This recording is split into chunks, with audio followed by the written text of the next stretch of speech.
Hey guys, welcome to Fantastic Fridays, where we talk about Fantastic Four comics. Looking forward to doing tonight's issues. Going to be a lot of fun. We got a great panel lined up. Before we go into it, I want to talk about what's coming up. I'm thinking about doing something for Spider-Man. We'll see how it goes. I don't know if everyone's going to be able to see it in time, and I'll see what everyone's schedules are like. So we might do a Spider-Man discussion, maybe give it a little bit more time. I heard it's performing horrendously at the box office. It's never going to make its money back, but whatever. Right. Anyways, but of course, Monday will be Earth's Mightiest Mondays, Avengers, Vision. I just read these are very cool. So Vision's going to become the leader there for a little bit. Very cool. And then Tuesday night, TerraVision, we're doing a movie that is really a lot of fun. It's called The Dentist. It's a horror movie called The Dentist, so you know what it is. There's two Dentist movies, and I think Dentist Part 2 might be better than Dentist Part 1. It's Corbin Burnson, who you should know. I think he was on LA Law or one of those shows. He's a big-time actor, and he plays this psychotic dentist, and it's awesome. And Clint Howard is in Part 2, which makes Part 2 even more awesome. But so check out Tuesday Night TerraVision, The Dentist. This is hosted by Wrestling with Horror, who's my buddy Pete. Make sure you subscribe to his channel, and you'll get all the updates there. And then Wednesday, Wednesday we're still not doing G.I. Joe yet. We're going to finish off the Todd McFarlane's run on Spider-Man, which is going to be the X-Force crossover, which is the final issue of Todd McFarlane's Spider-Man, the Bye Todd. So we're going to finish that up for next Wednesday, and then we're going to be back to G.I. Joe right after that. I want to thank the Super Friends, the channel members. Guys, I've got every single issue of Invincible. I think it's like 100 and something, 144 maybe. I don't know what it is. They're all on the Super Friends drive. So make sure if you're a Super Friend, you grab those. I'm going to start putting all of Walking Dead on there right after people grab some of that. So thank you to the Super Friends, and thank you to our friend Clobber in Time. Some people put a CT in the chat. We do that to honor his memory. He loved Fantastic Four. Ben Grimm was his favorite character. So if you're so inclined, please put a CT to honor his memory. Okay, let's bring in our friends so we can start going here. And we were talking about Brand New Day backstage. So we've got a myriad of reviews of numbers here. We've got everything from an 8, which is the real number. No, I don't know. We've got a 6, 7, 8. We got 6 to 8 out of 10. But we'll have to talk about that at another point, because I know there's some spoilers and up there already. But okay, let's bring in my co-hosts. Sean. Hello. You haven't seen it yet. I know, Spider-Man. People want to talk about it because it's the new movie to talk about. I did my video. I was a lot nicer to it because as I've explained, I'm a character-driven. I'm a character-driven person, which means hero first. If the hero's the best, that's almost good enough for a pass. Yeah. Secondary, supporting cast, villains, then story. I know that sounds odd, but if I like the character and the story is not the best, I can still get excited because I like seeing the character. This comes back from the watching TV shows where you didn't get any cool villains like Wonder Woman. If you didn't believe Linda Carter was Wonder Woman, you're not watching that show. Yeah, because there's no villains. There's they had an alien here and there, and they had like a cyborg or something. But I believe villains in the comics in season 1, but they didn't. Yeah. That was actually World War II villains. World War II season 1 was pretty good. All right, let's bring in Steve from Comics Asylum. You ever play roulette? Always bet on black. What's up, hey, Steve? How's it going, dude? Yeah, good. And I saw. I can just see. I haven't gone to the comments yet, but I see that Legion Mark is there. Legion, and this is the first and only time till date where I really liked Zendaya in this movie. So this is already an accomplishment. So congratulations. Maybe because her and Tom got married, but this is the best Tom Holland. This is the best Zendaya, and this is the best Ned. I don't know that actor's name, unfortunately. He'll just live on his. So that's going to be erased from my memory. I'll call him the fake hobgoblin. Okay, let's bring in. I liked him though, even though he's the fake hobgoblin. I liked him in this movie. Okay, let's let's bring in our. Well, hello, Mr. Fancy Pants. Yeah, Doom. Yes, Dr. Doom. I think I've got a super hot take on Doctor Doom. I think they should do just a Doctor Doom movie and not explain the character and not have any history with Fantastic Four and just bring him out of nowhere. Oh, wait. Okay, sorry. Never mind. Yeah. Yeah. Joe Dog was your first one. So sorry. You like that has his problems. Yes. You hated Yelena. Oh no. Oh yeah. Sean doesn't like Florence Pugh. You guys, there's like this. I hate Yelena. Hate her. Wow, that's strong. Yelena? I hate Yelena, man. What? Okay, I'm gonna get you. No. Okay, yeah, that's before, but I She's like okay in Florence Pugh. Thunderbolts. I'm gonna have to get you. There's a certain pill you can take. There's some meds you can get. It's on prescription to help you come back around to the Florence Pugh camp or whatever. Florence Pugh's okay. I get. She's a good actress, but I don't like. I like Yelena. I don't like the I don't know. accent. I don't like how Marvel. She's Marvel humor the character, right? She's like just Yeah. things and says what the scene is or something. Hold on. I need to. I was just about to say before Sean. I was about to cut Sean off because the problem is the longer he talks, the more sense he makes, and I don't want. I've already been on the medication for this, so I don't want to go back on the meds for this. So I just want to be happy. I don't understand the pills in Matrix. I still don't understand them. I want the pill where I go back to just liking Florence Pugh and even though she's Blue, not right? good. The blue is that blue? Blue pill. I want the Blue blue one on this character. I just want the blue. Complacency pill. Yeah. That's it. I want the complacency pill for this character. The other characters we can beat them up. Second, you didn't like the race swap. I don't know who that is. Oh yeah. Joe, is that the? Jingle. Yeah. Really? Really? Who is everyone in this movie? What the hell? Is going Everyone's on? in it, Sean. You missed So I out. said there's some deep cuts, man. Phil is here. Yeah. Shemai Phil. Yeah. So tight And tea. didn't like the villain. Nobody likes that. So that's. Oh. Although that is a massive spoiler, I suppose. Hey, Phantom Outside, how's it going? By the way, that was massive. But anyways, whatever. It's done now. You can't. The cat's out of the bag. you can't close that up. Doing something for Spider-Man. Yeah, well, we're doing the Todd McFarlane stuff. Euthanasia. Oh. I don't think it's the Spider-Man. Listen, the Spider-Man stuff. He's in the mask and costume, an absolutely unbelievable amount of screen time. Like I'm looking at my watch thinking, wow, he's still Spider-Man. Like he's walking around because of the spell. You know what? Hindsight, that spell was great because it forces him to wear the mask all the time. Yeah. He only takes it off at the very, very, very, very, very, very, very end and that's literally he's like choking on his blood at that point. So he has to remove. But other than that, he's in mask every chance he gets. He might take it off. He goes like this to drink some coffee and then right back on. Like it's like that cool. So there's a lot of Spider-Man. Even when bathing. Even when bathing, he's in a mask, which is really funny. That was funny, but Sean won't like that part because it's got. But it makes sense. It makes sense though. That made complete sense. That made complete sense. Yeah. And it made complete sense why she had him do it too, right? Because this guy. Hey Legion, how's it going, Mark? So the dentist is a ripoff of Marathon Man. Oh, you haven't seen Marathon Man in a long time. It's a Dustin Hoffman, Laurence Olivier, I think. Yeah, oral horror. Yeah. Oral horror. CT, thank you. Matter Eater Lad. Oh, I love Matter Eater Lad is awesome. I love Zendaya in this. Yes, that was crazy. I didn't think that was going to happen. Mark's pulling an old J-Man trick of like making up random awesome stuff that doesn't happen just to get people to go see it. We just talked about that last night. I'll make up random things in movies. Well, it should have happened. What was that?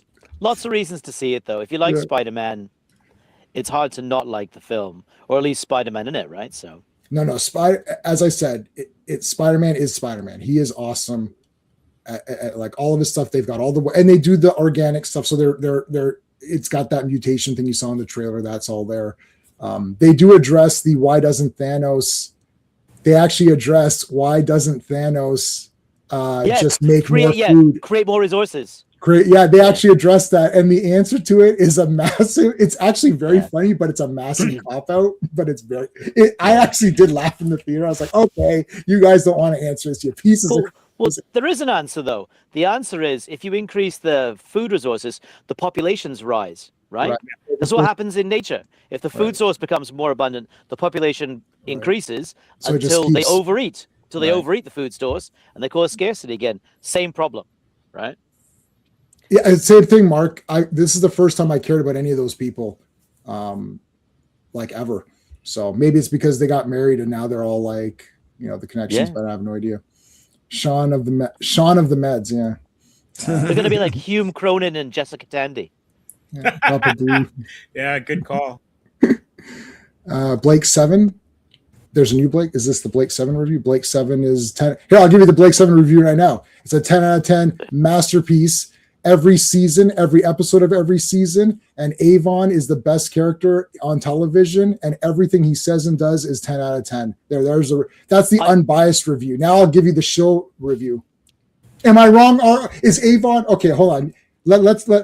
Is Avon the best character ever? Come on.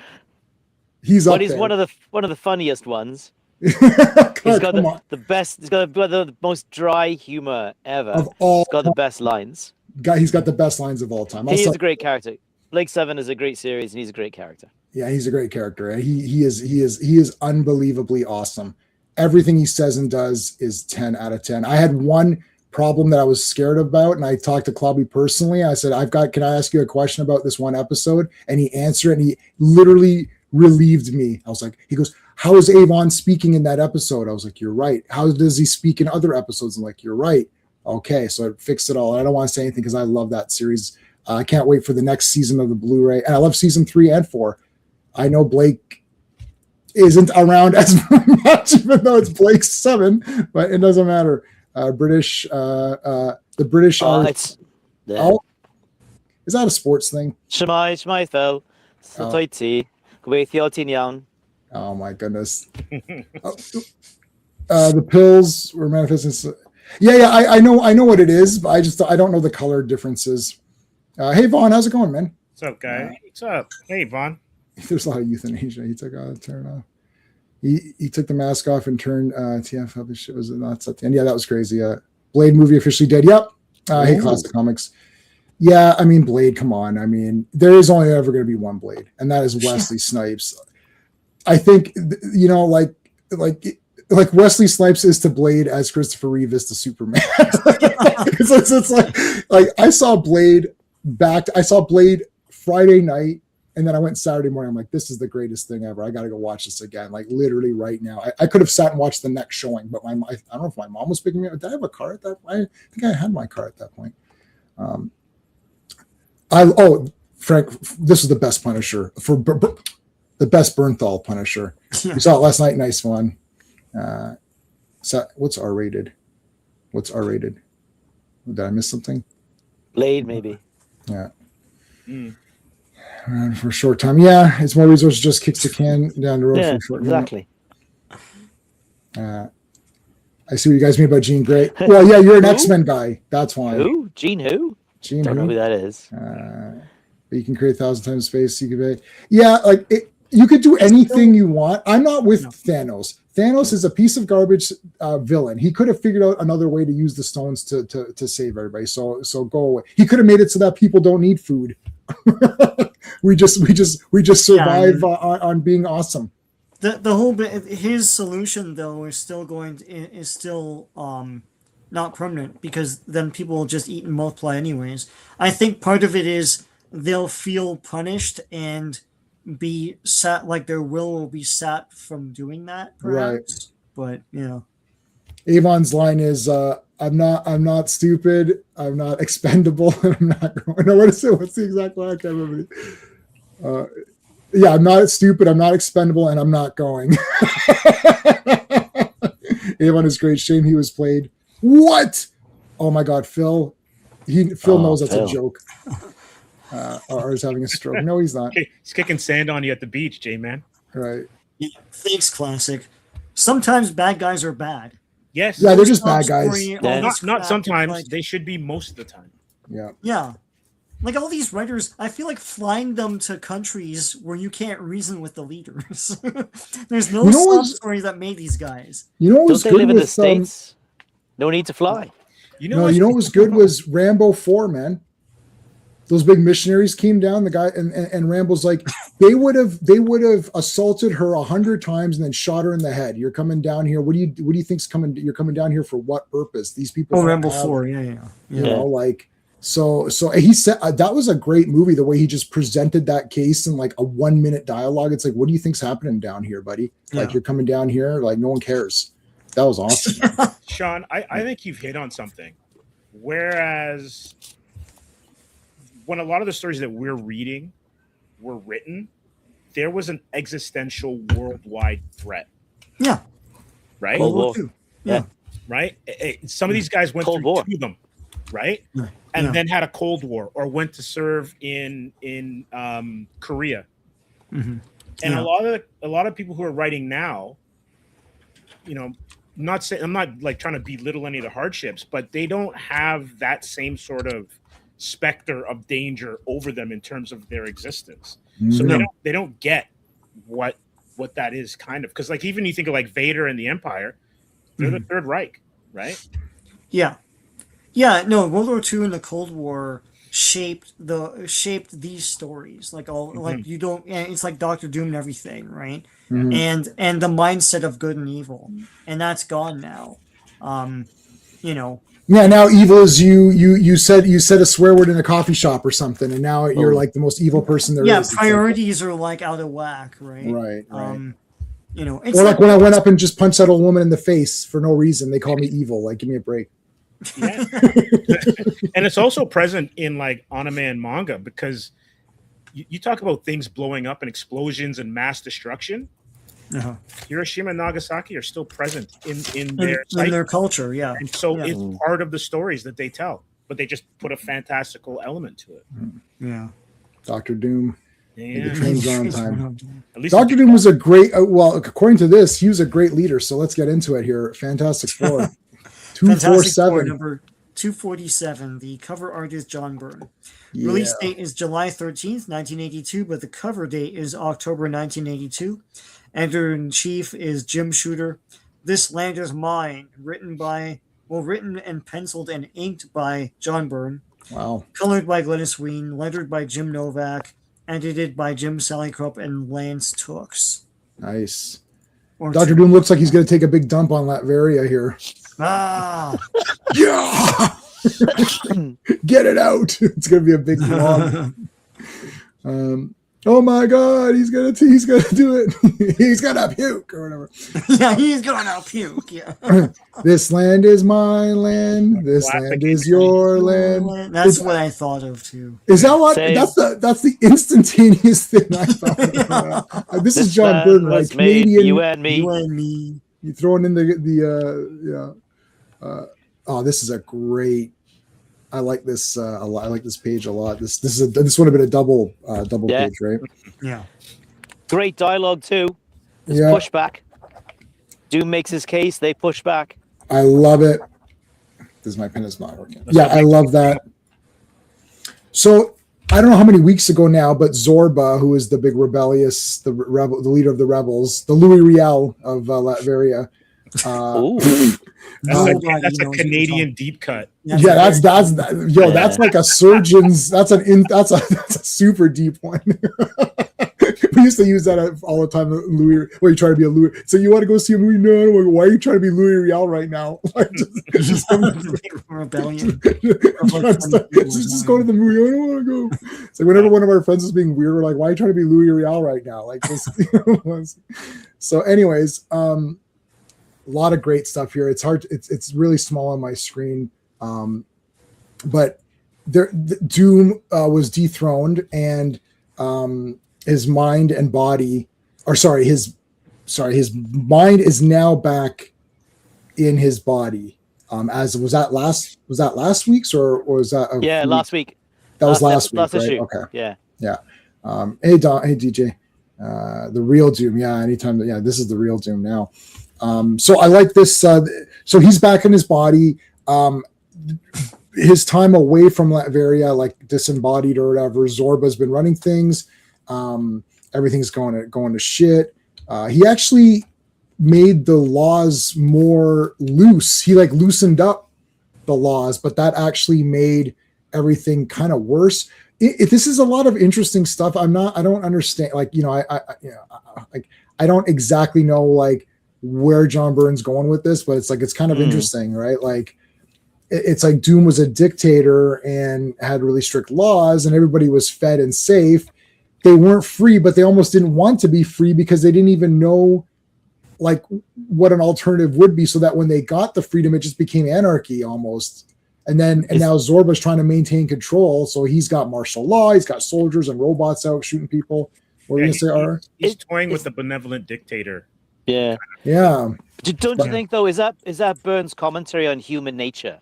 Yes. That as human beings, we need a level of control, and you take that away, and we revert to a more primal and much uglier version of ourselves. Hey, this is this is not a random cameo here with this little boy. Yeah, this is Christoph. Yes, Christoph. Yeah, this is great. Yeah, very significant character. No, here comes the mom. Christoph, no, not Christoph. It's like she comes running out. Oh, it's you, my lord. No, don't beat him up. It's like Doom doesn't beat up kids. You're kind of bad though, but like, okay, I guess you don't directly beat them up, but you hurt their parents, and then they grow up homeless and on the street and become serial killers. So maybe you don't directly hurt kids, but you indirectly hurt them. Doom did not see the mail, of course. Rule the land, Richards. I forwarded to Namor Panther. Yeah, Black Panther. This one hanging in the air. Yeah, pretty cool. Anarchy. Yeah. It's like, I don't know. So he's Dr. Doom is not so easily destroyed. Oh yes. So he still talks like Doom. This is an interesting. After I read these, I purchased the Doom 2099, whatever it's called, omnibus, I guess, which is the whole thing with Fantastic Four 2099, and it was on sale. And then I had a coupon to make it even cheaper, so it ended up being like, it was almost like, I don't know, like not more than 25% off. It was like 30% off or something. So I ended up getting it because I remember I was reading it, and it's like how he's trying to get back. He goes into the future and he's trying to reclaim everything. So it's like he's almost like the hero there. So this is kind of like, it reminded me of that. He's like this kind of a hero, sort of. It's like this woman's like, oh, help me out and all that. And people miss him. They actually miss Doom. There's like, they're saying, oh, he's not dead. And, he's still, he'll come back or something, like he's like the big savior who's going to come back. So he's walking around and telling everybody, when I was the leader, everybody was happy. Were they? He killed a lot of, he put people to death for very small offenses. Like, it was an absolute police state, right? Right. The law, if you stepped out of line, you died. So, I guess, to it, right? Like I suppose there was a high degree of certainty, right? Disobey, die. Right. It reminds me of that Superman episode in the animated series years and years later, where Superman defeats Darkseid, and then all of the people then prop him up and it's like, my lord, and because Superman's like, you guys are free, and then they rush to Darkseid's aid and say, oh, are you okay? I am many things, but here I am God. Yeah, that's what a great episode. Yeah, it's brilliant. Well said, Sean. Well, yeah, and there's the Lex Luthor stuff, right? Where he's a hero. Oh, Lexor. Yeah, Lexor, that's my favorite story in the Pre-Crisis Superman. So yeah. All right, so he's walking down. So yeah. So here's Zorba. He's not Greek or no. Can you call him something else, guys? I just can't get it out of my head. Yeah. Great. Hey, Rogues, how's it going, dude? Hey, Rogues. The cultural impact of Zorba the Greek.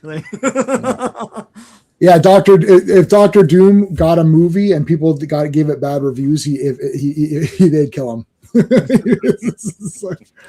Doom thought it was very good. It's like, I didn't think it was that great. I don't know about you lads. We've all seen the Avengers Doomsday trailer, right? Yeah. That voiceover at the start with Robert Downey Jr. trying to do Eastern European. You lost me right there. Terrible. I mean, Robert Downey Jr. He tried to do a Welsh accent in Dr. Dolittle, and actually wasn't that bad. But but mate, his Eastern European is just terrible. Oh, Yeah, Doom what a hates the sad mistake. sacks, just like Yeah, JFK, just like Jifk. Just like was it Lana Lang? Yeah, no, Lana Lang report to Jifk, and then Yeah. Jif's like, oh, I say Jif's because that's from Married with Children. She's like, this is a conspiracy, like Jifk. Is that like SGT slaughter?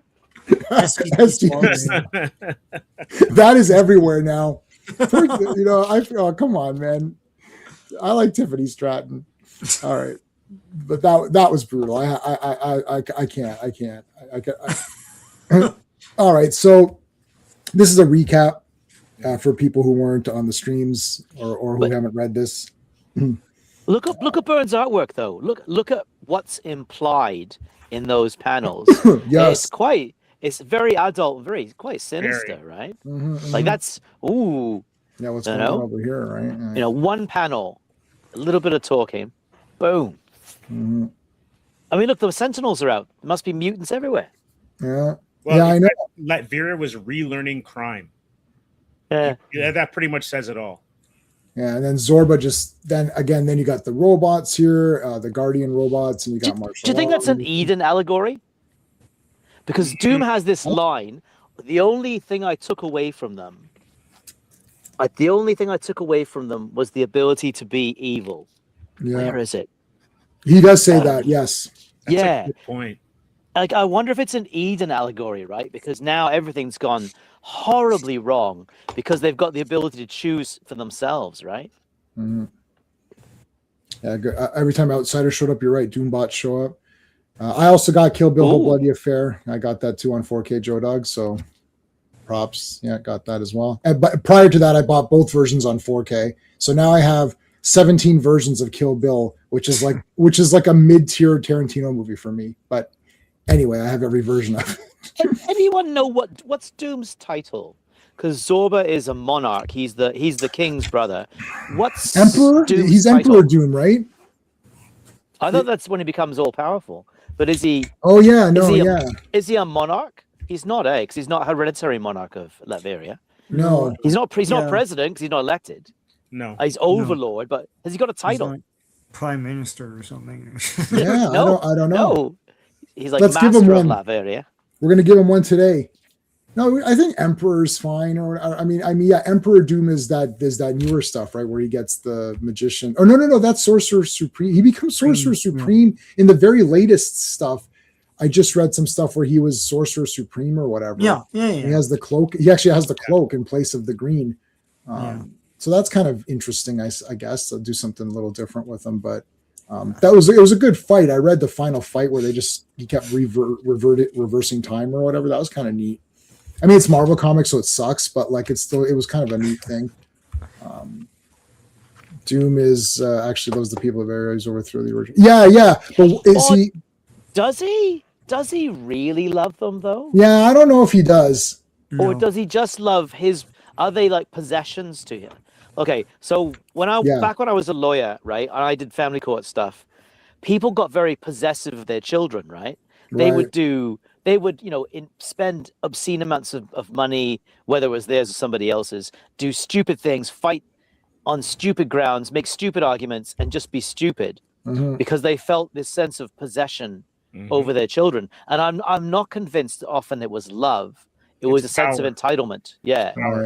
Yeah. And I to me, that's more what Doom's about. But if you guys think differently. Stuff. No, he collects stuff. He's an art. He collects all that art and all of that. So it is his possessions. These are my Latverian people. And that's why he feels that if someone kind of betrays him or goes against him, he feels like personally insulted and gets angry and lashes out at them because it's like, it's more than that though, J-Man. It's like, if you're a king and have no subjects, then what are you? Right. And so it all kind of fits in. Yes. Does he love them? No. Does he hate them? No. But he needs them. Yeah, he needs them. He owns them. Yes. Because he'll do terrible things to them as well. Right? Yeah. He'll inflict pain on his subjects, or instantaneous death. Like he's not a humanitarian at all. But it's kind of getting back to your family court thing where it's like, like if you're almost like they're in an abusive relationship with him. right? Yeah. Mhm. It's complex, and that's Very the great. complex. That's the bit of this writing that's fantastic, right? Is Mhm. Byrne developing these ideas, complex. Well, they should probably remove all that for the movie and just make him a generic villain that no one will care about. Anyway. Okay, sorry. Enough. I'm not going to dump on that. I'm not They're going to giving dump him on. a sob story, which I don't like either. Right. I'm not going to. Well, let's not dump on the movie for at least 50. Let's give a 15-minute All right. break on dumping on the movie, and then we'll come back to it because we will come back to it. So here come the attack of the Guardian robots, which it's like our Guardian's a newspaper, but in there the Guardian are robots that kill you. But they're guardians. They protect things. They're kind of like sentinels who protect things. They do. I like the Sentinels. Come on. I'm joining the Human Sentinel program. Look at them. They're is he not? Who did the original design for the Sentinels? Was it Kirby or was it Adams? Who did was the Kirby, original no? Sentinel design? I think it was Kirby, but you might be Kirby, right. yeah. We haven't done X-Men from the start on this channel yet. I'm gonna look it up. I mean, by the time I was into X-Men, it's like way the hell later. This is like post Giant Size, right? So they're RoboCops, yeah. Protect the innocent, serve the public, trust, protect the innocent, uphold the law. Directive 4, do whatever Zorba tells us. So they shot this poor woman here. She got killed. Kirby was the original designer. There you go. Stan Lee, Jack Kirby, X-Men 14, first appearance Sentinels. Yeah, so it's so definitely Kirby. That's they feel like Kirby things. Well, they right? look Yeah. Kirby-ish, yeah. Yeah, they feel like a Kirby thing. Like Yeah, yeah. angular. Yeah. Oh my God. Yeah, there you go. It's beautiful. Mm. Okay, so the robots are attacking. So the Fantastic Four kind of have no choice but to just help because they're just in the middle of this. They all say that there's no punishments. They removed that stuff. So the robots are attacking. They kill that lady.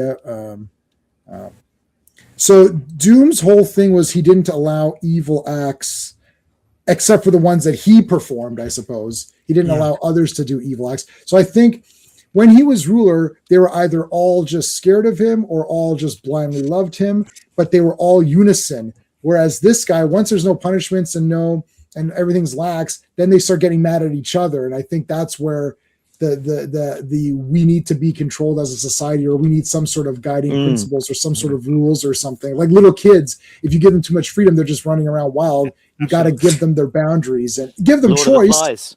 Do you want, what do you want, a chocolate chip cookie or a brownie? But you can't give them unlimited choices. You can have any dessert you want. Then they're just right. Like, so it's like there's the illusion of choice, but it's really limited, right? Just like Netflix, they only show you the top 10 movies. It's just like streaming. I was gonna say. I'm gonna look through options for 2 hours rather than watch a movie for 2 hours. Right.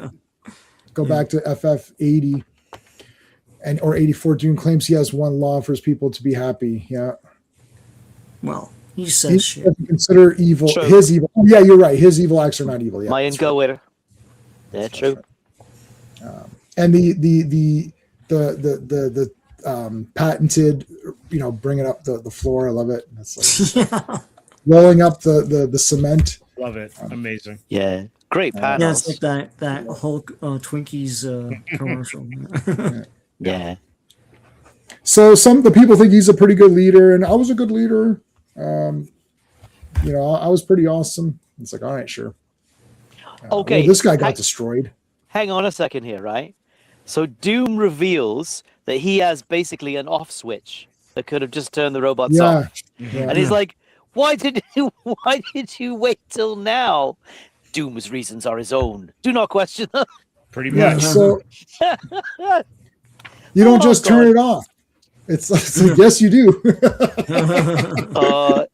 We mentioned Rambo earlier. He's so nuts, Dr. Doom. Mm-hmm. He's great. I've always found him kind of ridiculous, but he's so crazy. But he looks awesome. And, yeah. Like he looks awesome, and his whole thing is cool. He's probably up there. If you ever do a stream on top comic book character designs, I know your favorite Spider-Man. Yeah. I think Iron Man is the greatest comic book character design. Yeah. But I think there. Doom we'd have to do Marvel DC separate, but Doom would be in there. Dr. Doom it's such a great look. It shouldn't work, but it does. Yeah. Yeah. If we do like heroes, villains, like that would be good. And then Marvel and DC can separate them out. That's pretty good. Yeah, he's Vader too, right? Like you can Yeah. change his He's color Vader. scheme, and that's Vader. He's Vader before Vader was cool. Absolutely. Yeah. Even that scene where I guess he invites them to Latveria and he has that feast Yeah. for them. Kirby. Yeah. Yeah. That's Empire that's Strikes Cloud Back. City. That's Cloud Yeah. City. Yeah. We mentioned that. I mean, that's ages ago now, but Yeah. I mean, we mentioned there's a break in Fantastic Four streams because Klobby was doing them with us, and he only wanted to do the first 108, and then we moved on. But then we went back to it to finish it because I like to complete. I like to complete the whole thing. But we moved on to something else, and then we kind of came back after. Well, you were reading them, and you're like, "These are pretty awesome." Afterwards, I thought they were all. I liked Fantastic Four. I've liked it. The best has been the Kirby ones. Now it's going back. It's going up. But I always thought it was pretty good. Like I don't think it was like Jack Kirby is the best, and then it just like super dropped to shit, and then now it's been shit until Byrne came out. I don't think that at all. I think it's been consistently pretty good. I think Avengers is off and on.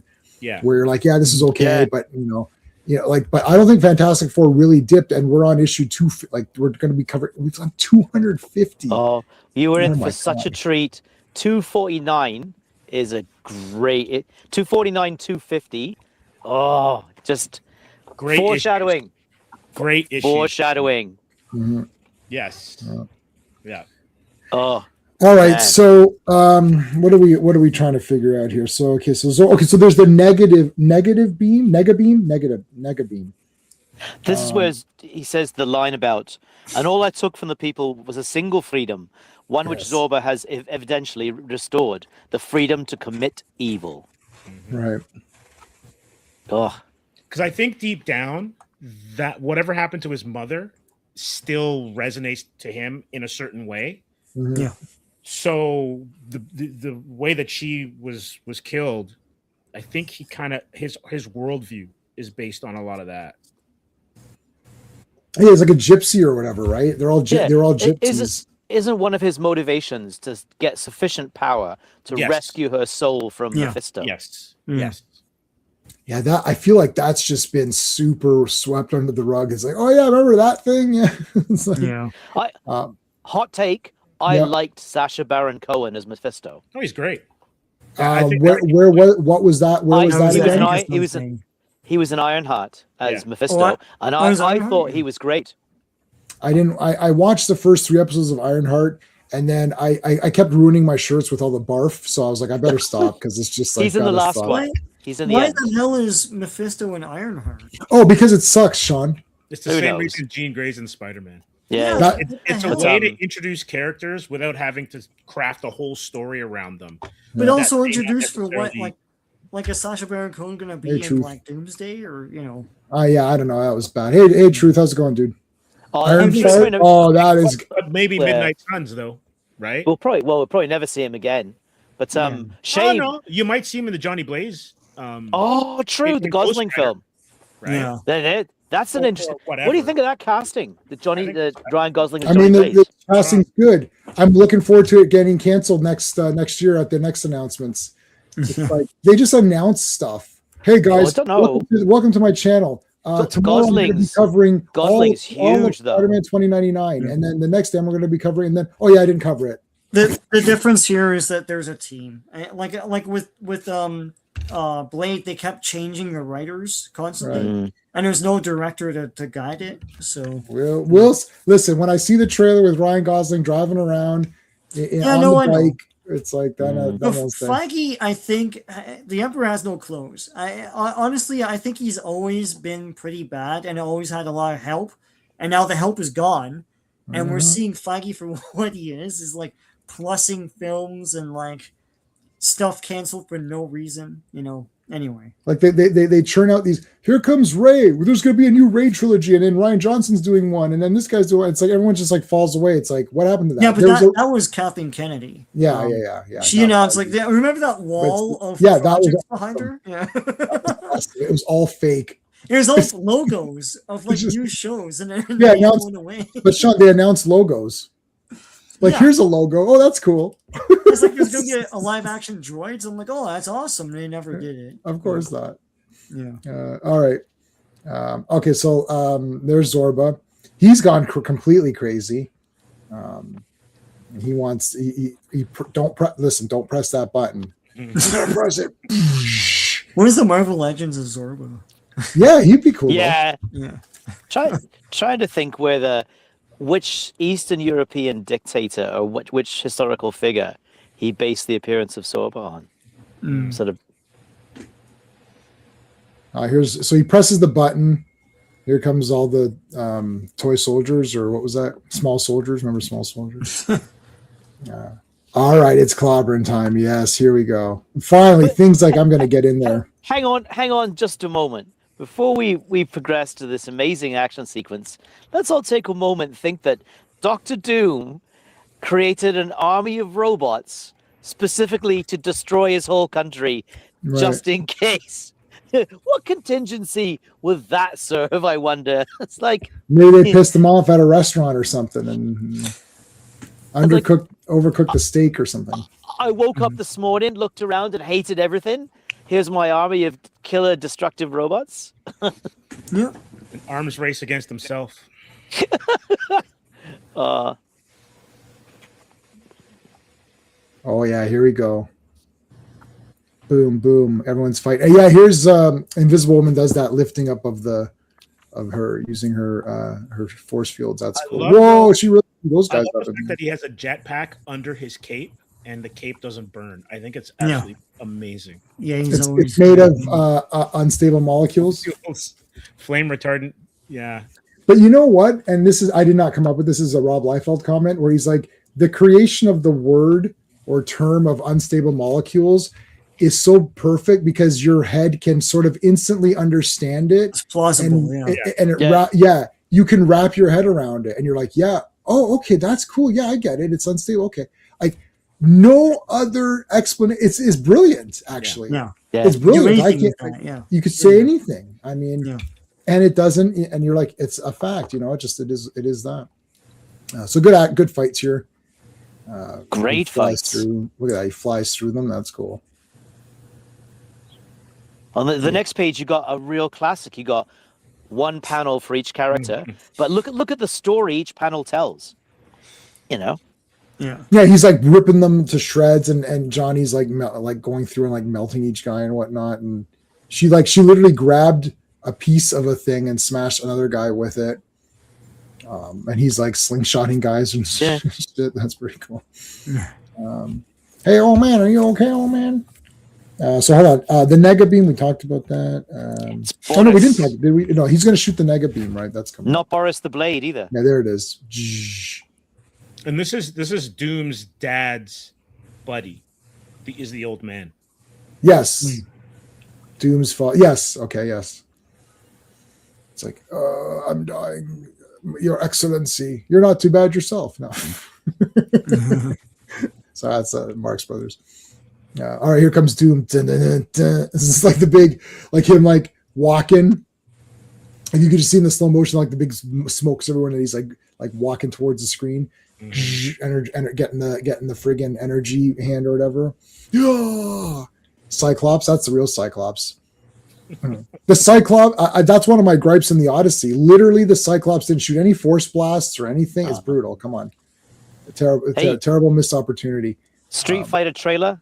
Anyone see that? I'm just going to see that anyways because I'm looking forward to it because it's Street Fighter. So it looks cool from what I saw. I didn't see the newest trailer. Versus Blanca with Jason Momoa's Blanca. It was cool. I'm excited about that film. I'm excited about it.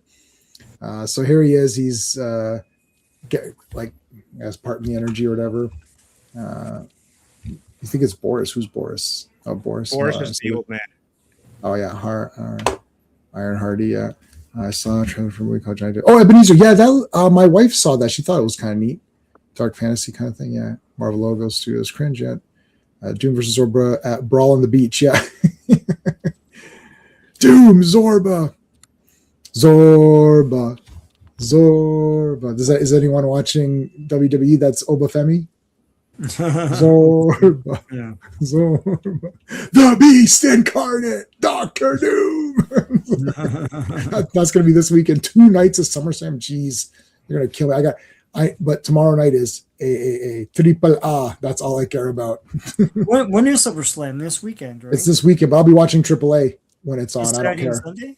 Yeah. Wakanda forever. What? No. What can? I don't know what. Wakanda douche forever. Wakandouche. Oh dear. October 16th. Street Fighter. I'll be seeing it.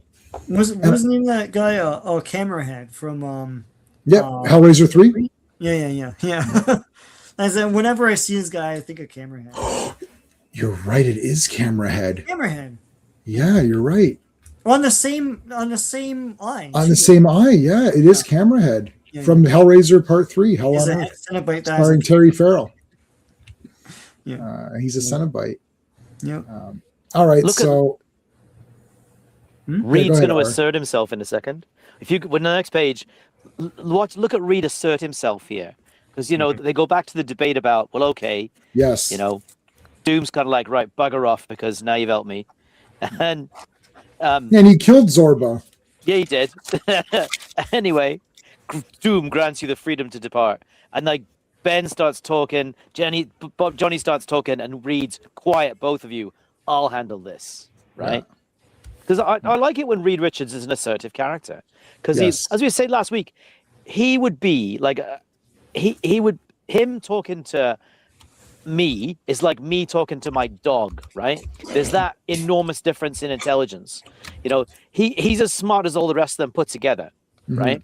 So he's got stuff figured out on a level they can't even begin to comprehend. So really, for Reed to be the leader makes the most sense, right?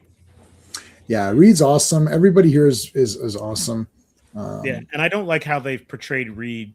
It's almost like Banner. They've done that to Banner as well too. Yeah. Where like Reed is he might be on the spectrum or whatever, but they portray him as like an ass. And so these early issues go back to the Kirby stuff.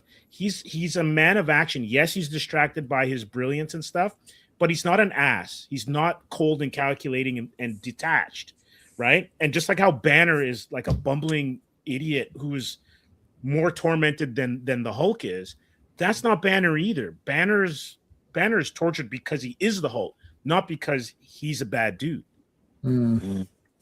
Yeah, I don't like this. If you're smart, you're automatically like kind of an ass or something. Like, where did that come from? Like that. If you watch any of the Japanese kids entertainment stuff, like Ultraman or whatever, it's a completely different kind of mentality. In Ultraman, I only thought of it because I was looking at some of my Ultraman collection today, where like the scientists are the main thing. It's not a military force. Like, it's always a military force where like, oh no, we're in charge of everything. Even S.H.I.E.L.D. is a military kind of thing. Yeah, but whereas militaristic scientists. These guys are legit scientists. Like everyone goes, even in the Godzilla movies, everyone goes to them. The military is under the control of the science department. Like they tell them what to do. It's like, okay, we'll make something to hit Godzilla, or Ultraman is a hero and he's a scientist. Like they're actual science guys. So that's a very interesting, completely different take on who the heroes are or whatever. Pretty kind of neat. I think it's cultural too.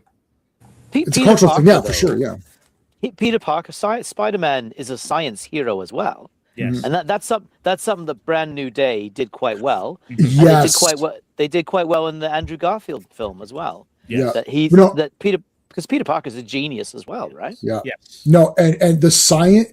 This is the best Parker science stuff. Like he is consistently, when he's out of mask, it's only to develop things to use them. He's constantly fixing the webs, making new things. And yeah, he does have, because he has no friends, they gave him that AI to it's just for dialogue purposes. So he's exactly, because that used to be his inner voice, like the thought balloons.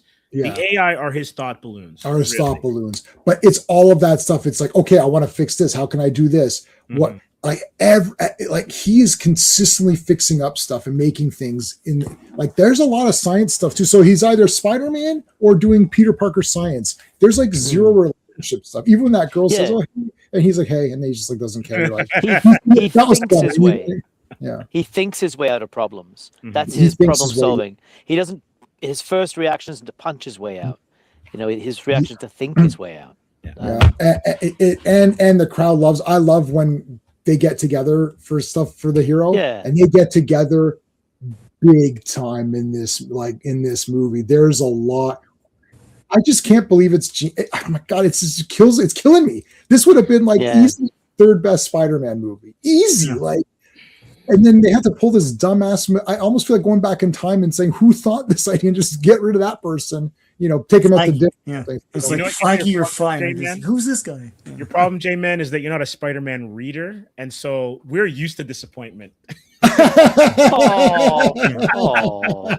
Yeah.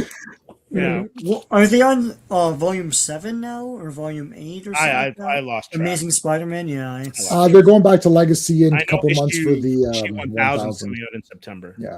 Yeah, so they're going to go back to Legacy. When it's a milestone, right? Yeah, they'll go back to Legacy. Okay, let's do 248. All right, Fantastic Four 248. The cover art is John Byrne. Release date is August 17th, 1982, but the cover date is November 1982. Editor-in-chief is Jim Shooter. Nightmare. Written, penciled, and inked by John Byrne, colored by Glennis Wein, lettered by Rick Parker, and edited by Jim Salicrup. All right, Triton's on the moon. Do you notice, right, that since Byrne took over, he has worked his way into drawing all the important Marvel characters. In 243, he's got the Avengers and Spider-Man and Daredevil, as well as the FF and Doctor Strange, right? So there's a thing. He goes away from it for a bit later on, but in this sort of, because he starts 232, so we're looking at, he's within his first 20 books, right? And there's when we get to 250, there's more cameos again, right? But I feel like this issue is Byrne watched some Star Trek and thought, oh, that's interesting, and thought, the Inhumans haven't made an appearance in a while. I want to draw the Inhumans. And that's what we get. It's still cool, though. It's for sure. Cool issue. And Phil makes a great point. That second panel with Triton, that is... Oh, that is Kirby. I thought that too. Good one, Phil. Pure Kirby, man. And this is a total... I mean, this is like this is either Space 1999, which they even mentioned at one point. Like, it's either Space 1999, Star Trek. It's like, find some weird crystal thing, entity thing. You know what this is. All of a sudden, it starts to mess with them. It's a Twilight Zone episode. It's a Twilight Zone episode. It's like on the moon, the Inhumans are a race of supermen, but they are yet to encounter the Twilight Zone. The Twilight Zone. Yeah, Twilight Zone. This is the Twilight Zone.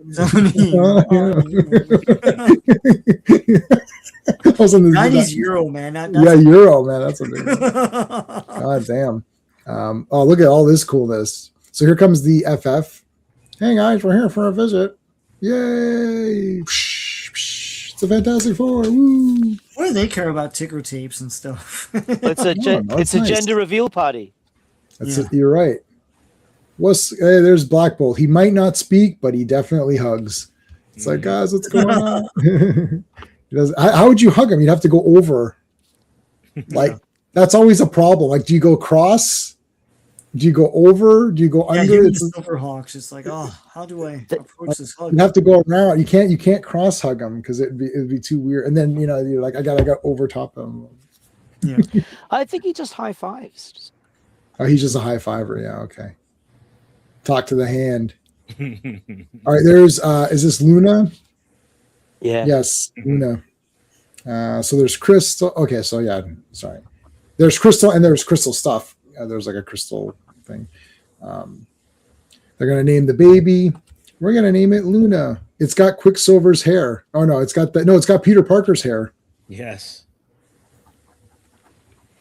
It's got those hooks. It's got the two hooks. Yeah, I think they're like, oh, Superman has a curl. We're gonna give Spider-Man 2 curls. I like that shit. It's like, yeah. To look like a spider. Yeah. So it's like a spider's on his head or whatever. Whoa, what's going on? It's Space 1999. They actually say it. See, the moon goes away. Yeah. Now the way Reed realizes all of this stuff is super awesome. This whole entire thing was just wicked. This is exactly like a Star Trek or space or whatever, like where he starts to like, wait a minute, how could that have happened, right? Or if something was this large, it couldn't move like this. Like all of these weird things start to go on. Yeah, I shouldn't be able to see this far ahead of it. Right? Yeah. The moon takes off. Take off. Moon takes off. I will say, well, when we get to the giant, I just got a thought for you about. Yeah. I tell So they do say Space 1999 in this comic. This next page, right? When I first saw it, I thought the ship was approaching them, and I just realized no. Yeah. They're approaching it. Yeah, the moon is moving into it, and it basically Yeah. goes, like this. So I knew something was weird because I've never read these before, so this is the first time reading. I was like, "Whoa, what?" I was like legit confused. I was like, "Oh shit, this is crazy! Like, what the hell's happening? Like, it's gonna get eaten?" Called Nightmare. I didn't piece it together. Go ahead, Steve. Do they address the I guess the fallout of the moon being separated from the Earth on back on Earth in terms of tides and stuff? They No, I don't address think so. not directly, but Reed addresses so many things that are scientifically wrong that you can assume that it was almost off-panel discussion or something like, or Right. like it's like he mentions every little thing. Like That would how cause disasters on I mean this. I mean, yeah, yeah. Well, in Space 1999, they do mention that, but It's also the breathable air. Do you remember the DS9 episode when they shrink one of the runabouts down to a Yes. tiny size? Yeah. and that's an air bubble in the Yeah, because at that size, their bodies can't breathe. yeah They can't yeah. metabolize oxygen. So yeah, they have to have and the Jem'Hadar infiltrate the Defiant, I think, and they Defiant. fight. Yeah, they're shooting at them from the runabout. They're firing photon torpedoes at full size Jem'Hadar. But yeah, there's a whole bunch of issues about how they interact with the environment at that size. Yeah, because they're like they couldn't breathe, so they create like they basically extend their shields and then make a air bubble around it, and it's like a smaller thing, so they can actually breathe properly. Remember when Star Trek was awesome? Okay, anyway, is also broken isolate. Yes, in the movie, yes, he's also primitives. Oh yeah, alpha primitives. Yeah, everybody there, the ones clean up. Yeah, where are those primitives? Give me a sandwich, primitives. Bad day on Earth. Yeah, it's a bad day on Earth, that's for sure. It's a Roland Emmerich movie. Yes. Here's like so this alien presumes to take the Watchers home base. Yeah, exactly. Uatu. Ooh, bro. I was watching that planet. Yeah. Yeah, Uatu, where are you? It's like Over here. Uatu. All right, so it goes into the ship. I mean, the ship ate the moon. That's pretty crazy. Look at this. It's like it's got like this is like to fall apart. Yeah. yeah. Like It's crazy the scale when you think about it. Yeah. I liked in I was gonna say Mystery Men, that's not the movie. Men in Black, where they had I thought the first Men in Black movie was like a friggin' awesome, like 10 out of 10, man. It was awesome. Yeah.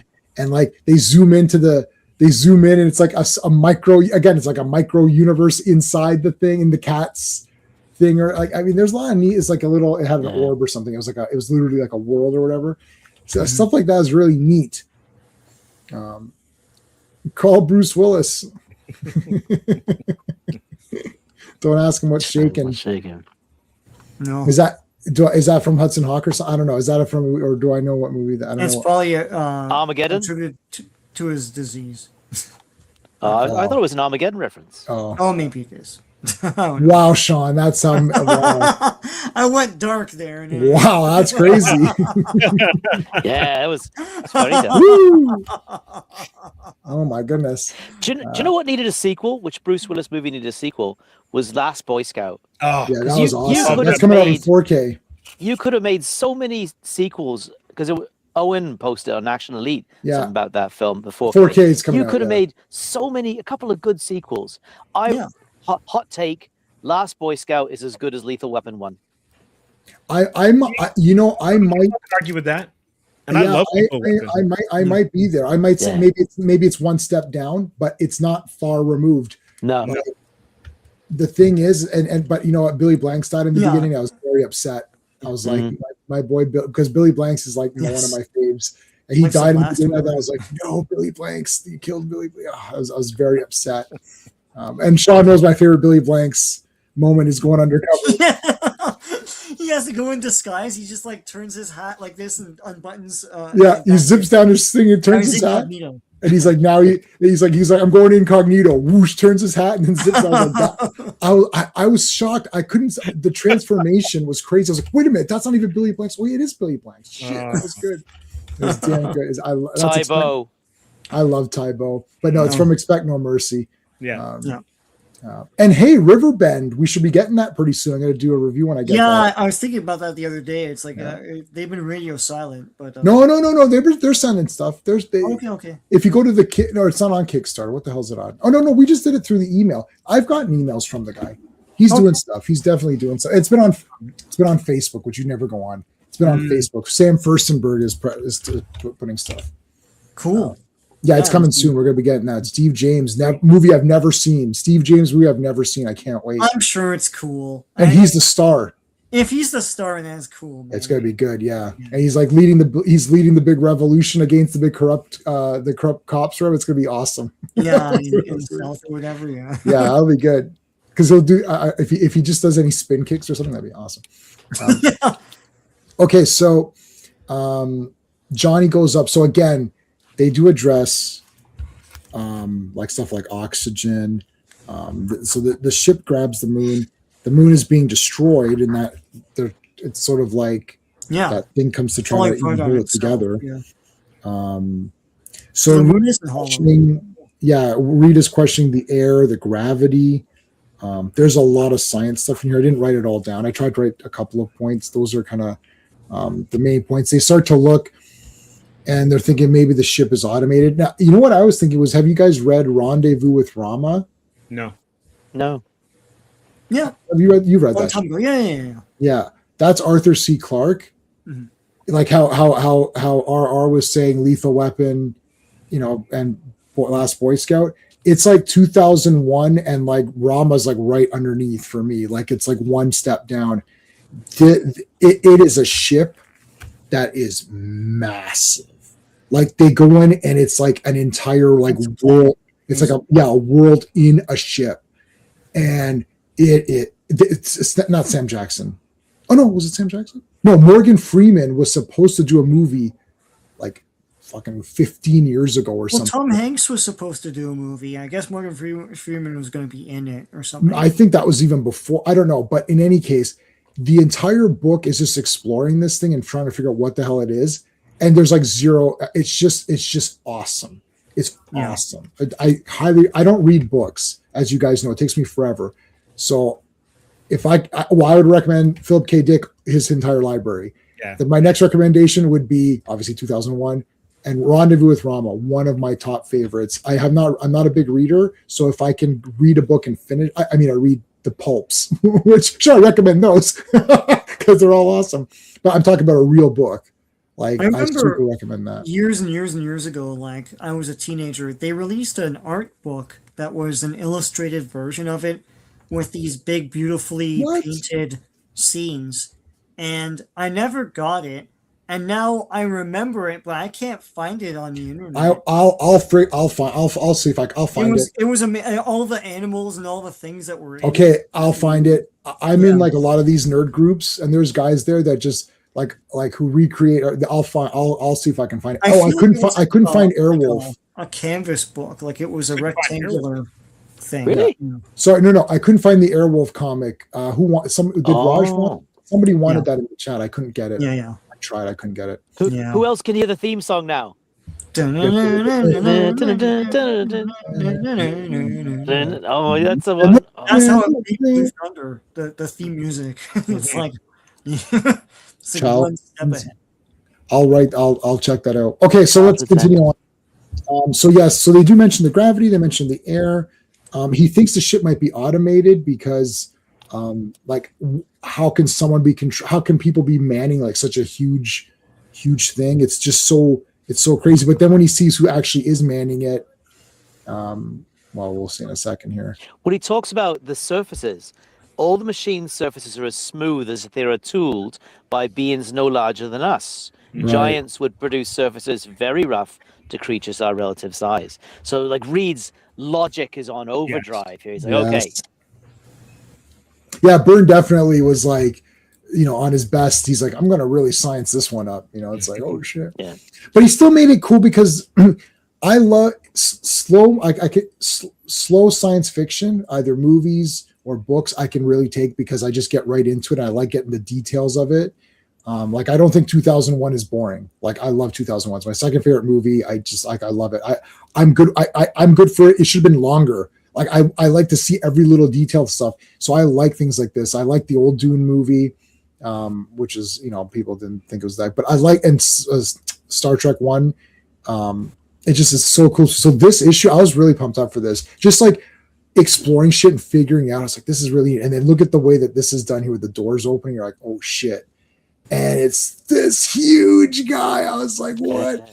Now, at this point, the comic book person in me was like, okay, I've never seen this before. So there's something up. Because if this was a character like a Galactus or Celestial or like, I don't know, Eternity or something, like I would have seen this guy in the Marvel role-playing game, or I would have seen this guy somewhere. Yeah, you have hindsight of like 30, 40 years, right? Yeah. Right. So I know that but I was like, something's wrong with this comic. Like something is off with this. And obviously we'll see what happens, but this is no robot. It's this huge, huge thing. And even this starts to not make sense because Reed starts to piece this together. Now look at the moon. It's crumbling. Yeah. And like actual chunks are coming out.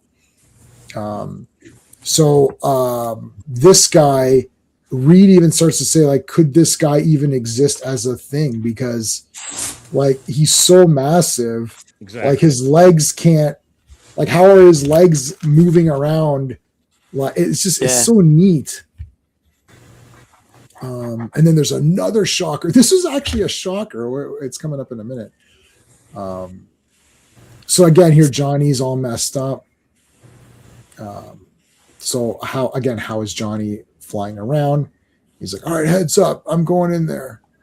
And then here's where he says, how can we see these ships or something, right? Like, where is it exactly? So they're launching a bunch of ships, and Reed is even saying how could our eyesight even see, like could see how this is going? It's like we can't. How could we see that high, like far away or whatever?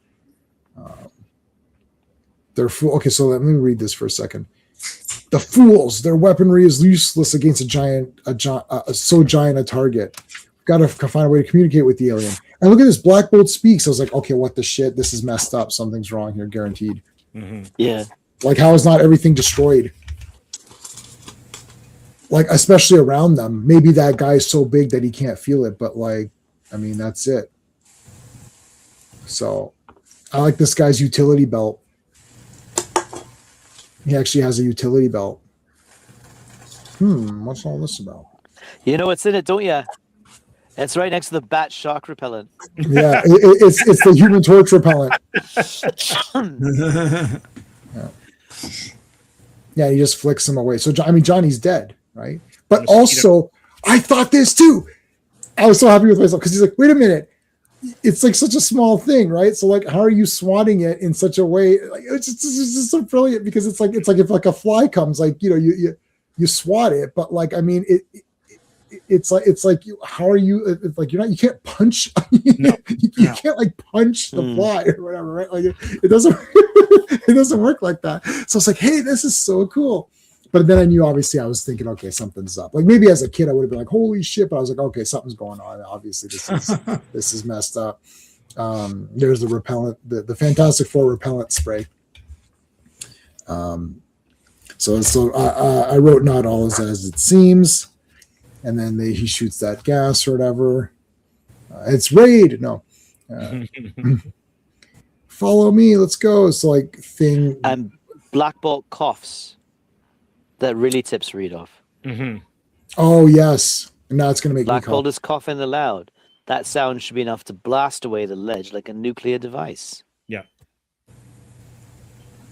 See, anytime someone mentions cough, I have to cough. There's his eyeball. He just throws it away. Something's going on here. Sue, no, what's going on? So his love of Sue kind of breaks the nightmare spell. And they wake up, they're like, Reed, what the hell is going on? Sue, you're okay. I thought you turned into a pile of goo. I was like, no, I'm pretty good. It's like, what the hell was all that? That was weird. And then Triton is there waking up. It's all Triton's fault. I knew it. Stupid loser. I had to just go into that crystal thing. So it was like this crystal thing, which like manifested this nightmare. And that's it. Like that's pretty much it, right? Done. Very cool. Byrne's doing this. He does like a couple of 2 or 3 parters. Then there's like a standalone one. I feel like he's like, I want to do a Star Trek one. So he'll do a superhero, 2 or 3 part superhero story, with Doctor Doom or whoever. And then I'll be like, I'll do a science one, just it's like every so often he'll throw a science one in there. It's kind of like how they did old shows when you had 22 eps, where you'd have like your canon episodes. Yeah. And you'd have your, Monster of the Week or whatever type episodes. Right. Yeah, exactly. Like, The Prisoner. There's only a certain episodes of Prisoner you really need to watch. A lot of them are just nothing's happening, right? But then there's some that advance it and some that are just there to be there. This is much of a classic for that. But isn't this Byrne's first book that he's got completely to himself? Because he's writing and doing the art duties. Yeah. And some of these issues, he's got pretty much all the art duties as well as the writing. So he's almost the complete master of the Fantastic Four's fate, right? So he can swing for the fences. Yeah, he can do whatever he wants. This is the Frank Miller, Alan Moore Swamp Thing. Frank Miller, like, do whatever the hell you want, like, It's crazy. Like, his love for FF was leaps and bounds over his love for Alpha Flight, because you could tell he got bored of it quickly, right? Yeah, I think he wants the Jack Kirby sandbox. I think we should talk about this cover for a moment, because awesome. Byrne replicates this. He replicates this cover over, at least definitely once in one of his independent comics. Next Man, definitely. I think it's I think you're right. I think it is Next Men. Definitely during his Superman run. Oh yeah. And I think it's the Legion of Superheroes, and he's holding a loft block. He's got Brainiac 5 by the jersey. Yes. Mm-hmm. And it's Sunboy in the background, right? And also the Teen Titans too. There's a Teen Titans cover. Yes. It's an Action Comics annual. Yes, Action Comics. I have it. Yeah, and he's got Cyborg. He's got up here. Yes. I might have that. I might have that one also. Yeah. He does this cover over and over again. And there's actually, while we're thinking about it, there's a panel that the Count Nefaria issue that Byrne drew, right? There's the the Count Nefaria fight, in the Avengers. The Byrne drew that, Perez used virtually the same panel in JLA Avengers when Nefaria catches Mjolnir with one hand. Yeah. Yeah, when Superman and Thor fight, Perez is the same panel. And I'm sure if we looked through this, we could find some panels in later Byrne Superman's work that definitely have. Yeah, Danger Unlimited. That might be it. That appear in this. Like, there's definitely some Superman poses in here. No, this is 100% for sure, and I've got all the Superman. If someone knows exactly what numbers, we can look at it, because I've got every Superman comic. Every Superman comic that matters. Every Superman comic that matters is on this computer. So Gladiator's face is how he drew Superman. Yes. Yeah. Okay, this is. Let's Sean do the credits, and then we can talk about how awesome this issue. How every page of this is the damn best. Sean can first do the credits. Number 249. The cover art is by John Byrne. Release date is September 14th, 1982, but the cover date is December 1982. Man and Superman. Written, penciled, and inked by John Byrne. Colored by George Russo's, lettered by Joe and edited by Jim Salicrup and Lance Tooks. So you can tell how much I like a comic by my notes. Either I have a lot of notes, which means that I have a lot to say, or I have hardly no notes because I was reading it and didn't feel like taking notes. So this is a 3-liner. So the previous one was 1, 2, 3, 4. The previous one was a 5-liner. So that's like a medium. Yeah, I'll put it up on the screen. We got it. Superman 8. Oh, cool. It's Superman number 8 from 1986. Yeah. Phil, while you were looking, Phantom Outsider narrowed it down, and then Phil got the What a great chat. God, the chat is superb in these streams, eh? Yeah, I know. They just immediately they're the Googles or whatever. You just ask them to do it, and they just figure it out. Like I've never beaten Phil to the punch on. No, you're not. Phantom Outsider. I've never beaten Phil. He's too fast for me. Yeah, the po-pos or whatever. V, Phil. Yeah. It's a Welsh thing. Okay. Okay, so Gladiator, Man and Superman. Man and Lois. So that was Superman. I called it Man and Lois just to be funny, which I think is actually pretty funny. And you know what? Now I'm thinking about it. Mm-hmm. I wonder if Byrne was like, "Yeah, I'm doing this gig, but I'd love to draw Superman one day." And this is I'm sure of it. This is how you put it out there into the ether. Yeah. Yeah, you got I'm with you there, mate. I think it's his audition. Yeah. I mean, I wrote no notes. We could just look at it and talk. Okay, so the Skrulls, this guy gets slapped upside the head. He spilled coffee in the coffee room. How many times have I told you not to spill coffee in the goddamn coffee room? Oh, I'm sorry, boss. So he's upset. Action 584. I've got that one on here too, so we can. Yeah, that's the one. Oh my God, it's Gladiator. Pose. Look at the pose. It's Superman. So Superman. Yeah. Yeah. And Byrne took Superman cosmic because he had him off planet a lot. Mm-hmm. Oh yeah. Those issues.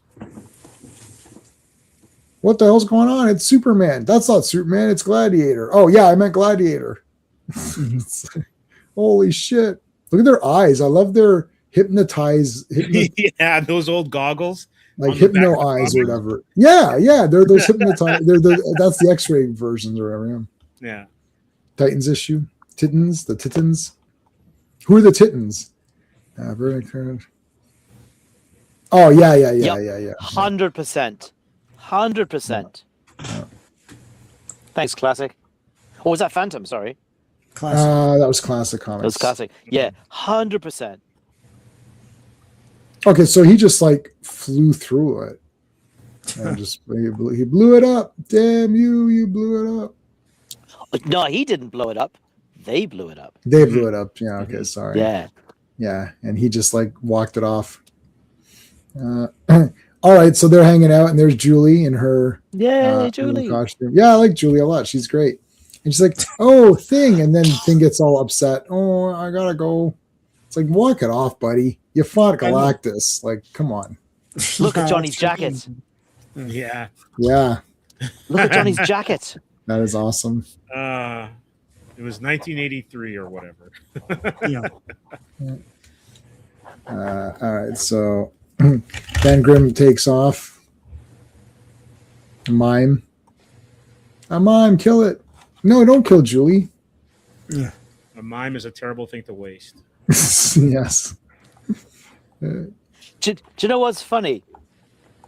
There's a joke about that. You know that when the plane from the circus crashed into the jungle, and the cannibals were rummaging through the little bits and pieces of what was left of the performers, and they ate the lion tamer and they ate the bearded lady, but they wouldn't touch the mime because a mime is a terrible thing to taste. Taste. Love it. That's why they don't eat clowns. Taste bad, less filling. Is that they taste funny? Yeah. They taste funny. They taste funny. That's such a dad joke, man. I love the dad jokes, man. Are amazing. That's all I do pretty much. It's like those two guys in the docks. Yeah. I'll get caught into that for like an hour of just like listening to every one of them. It's like they're so clever. It's like these one-line jokes. Like, all right, so Ben is all upset. He's fine. He's just forgot something at our headquarters. And then all of a sudden there's this runaway horse, and then the kid's having a great time, which is so true. It's like, hey, and then, the kid falls, and Thing picks up the horse and catches the kid. And then a bunch of Greek soldiers follow. No, that's a different thing. So he puts the horse down. You're okay, kid. And then John Byrne is not a great kid drawer, because this kid, this looks like an ugly boy. Is supposed to be a girl. Yeah, it does a bit. Wait till you see how he draws Wanda's babies. Ooh. Yeah. Twins? Oh, they're terrifying in the West Coast Avengers. Yeah. They're terrifying. Yeah, that's nightmare fuel. Yeah. The West Coast with Master Pandemonium. Yeah. Oh God. Yeah, I've got those. I've got the TPV Darker Than Scarlet. That's right. Yeah. That's terrifying. That's Yeah. He draws It's a bit like dwarfs. Bill Yeah, you're right. He draws dwarfs. You're not gonna steal me Lucky Charms. What is that, Austin Powers? Or he's like, they're always after me in Lucky Charms. Everyone starts laughing. He's like, what are you laughing at?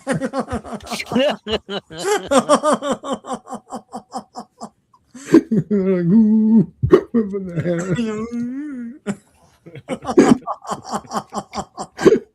All right, guys, I'm done with this stream. I want everyone to go. It's like, oh no, you're good. You can stay. It's just you arbitrarily turning knobs. It's like, you guys can stay. Okay, and it's like, ooh, the little guy doesn't get it. And then when he's like, and he goes off. Oh shit! Was it Fat Bastard when he's like, the little guy doesn't get it? No, it's Gold Member. It's Gold. I think it's Gold Member. Yeah, because Fat Bastard was. I think he. Oh no, is it Fat Bastard? Oh, maybe it was. I don't remember. I thought it was him. Yeah. I think because I think it was Gold Member, but I'm not sure. They're part demon. Yeah, there you go. So they. Yeah, that's right. Yeah, eating this clown. Does this taste funny to you? Wah, wah, wah. All right, so here's the new layout. Ooh, cross section. Yep. Yeah. And then there's the buffer zone. So now he owns the whole building, right? Yes. Yeah. So does he still sublet to other like brave companies to? It just says Fantastic Four offices, so Yeah. I don't think anyone. I think. But there's a lot of floor there. Mhm. There's a lot. Yeah, and there's more underneath So because it's the office building underneath. So there's a lot going on here. yeah. Feels like Are You Being Served? First floor perfumery, stationery. Can you leather, imagine drapes and haberdashery. his insurance premiums? Huh. But also the liability waiver that because he owns a building now, so Right. all the leases that have to be renegotiated, right? So can you imagine the liability waiver? What do you mean? I got a sign here that if a cosmic giant destroys the building, I can't sue. Can you imagine that? Like, and we have the standard Act of God cover, but unless it's Galactus. Did you just do an American accent? When you did that, it was like all A of a little sudden bit. it's a different A accent. little bit. Oh, I That's can awesome. do a Canadian accent too, actually. Oh But, wow. Yeah. Yeah, I I'm can gonna talk get- like that, eh? Oh, geez, I don't know, eh? Like my sister lives in Canada. She lives in Port Hope, Ontario. She talks like that, eh? Yeah. Yeah, my coworker, he basically sounds like Bob McKenzie. Not he's like 2 steps away from just being Bob McKenzie himself. R spent time with us. He's been embedded, so he's Yeah. got Yeah. The Baxter building's made of unstable molecules. Yeah, that'd be awesome. That's like, yeah. He also has An exit into extra dimensional space. Yeah. That'll be relevant later. mhm. Okay, that's annoying. Pick a different letter. V or T. Hey, what's going on over here, buddy? I'm a fan. He's a New York. Is that Mets? Is that New York Mets? No, it's Yankees. Yankees, yeah, it's got the Y in the middle of the. Isn't the Mets got the same thing? I guess because it's blue. Boy, Okay. imagine the suspension on that cab. Wonder if he has to Yeah. pay extra. Big Oh, time. here comes Gladiator. Standing on cars. What was that Rude Jude Gladiator? He was like, Yeah, Rude Jude Come is on. from Jenny Jones. Jenny Jones, yeah. Yeah. Oh Anyway, my god. All right, yeah. I was thinking of Butterscotch today. That guy, you know, Butterscotch from the truck. yeah. Butterscotch. Oh my god, what the heck's that guy doing? What's Butterscotch doing? It's like these super hicks. Yeah, it's like from monster trucks. The guy Butterscotch. He keeps, the guy's like, what the heck's Butterscotch doing out in the field? No.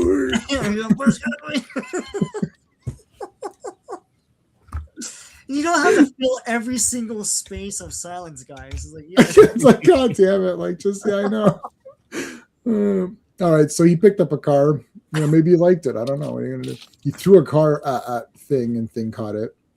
Yeah, with a person in it. And you're thinking, oh, he's going to save all the lives.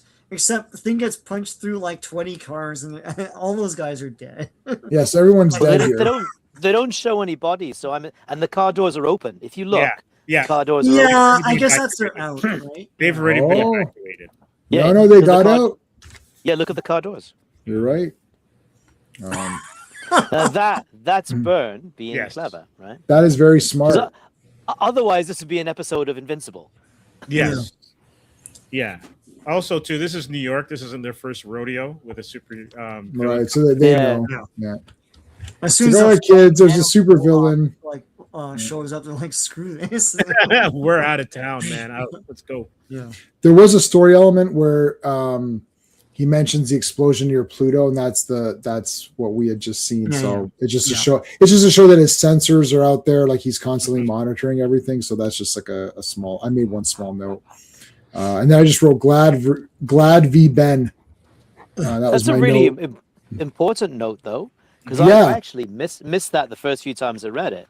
It's actually a very, very relevant note because he says a piece of debris from the blast is heading straight for Earth, All right, and its velocity is 100 times the speed of light, and that's Gladiator. Yeah. that's Gladiator. Yeah. You mean Russell Crowe? No. Shadows and dust, Maximus. That's all we are. Yes. Yeah, he picks up Ben, and then he's gonna throw him, and he throws him into the Baxter Building. Uncle Ben, can't this kid talk? He's got. He got younger all of a sudden. Well, he did, literally. So Uncle Did they Ben just got. de-age him? Did they de-age him? RR? No, he aged up and then he aged back. Remember last week? Yeah, No, yeah. I issue missed where- last week. I missed last week. Oh, yeah. Oh, He became an with it- adult and then they aged him. Okay. yeah. Oh yeah, he became a naked adult, bearded With man, white hair and yeah. and then he beat up everybody, and then they reasoned with him, and they gave him a cookie Oh, and milk, and then And that's why Thing looks like this now because he was oatmeal Thing before. Oh, right. Yeah. And turned him back into regular Thing. So, yeah. 245. That was. It was 245. Yeah, so like they're like, do you want to be regular Thing or extra crispy Thing? And he's like, I just want to be regular. So they made him. And watch out for pineapple Thing, but whatever. Oh, the It's coming worst. up. Yeah. Worst design. Yeah. that does suck. Yeah. Oh my God, this guy's crazy. Now we will get to Franklin in a moment because there is a thing. It's amazing. Yeah. When I saw this as a kid, I was like, what is going on? They lifted the building. What is going on? That is insane. That's not how Yeah. buildings work. They don't have a clean bottom. But yeah. Well, no. It's not. He's not actually. It's not the buildings and structural integrity that's holding it together. Yeah, it's him. Yeah. Yeah, it's pretty awesome. Then the fire cage. That's not going to work. He powed him. Almost, he's like, oh man, I almost broke my ribs there.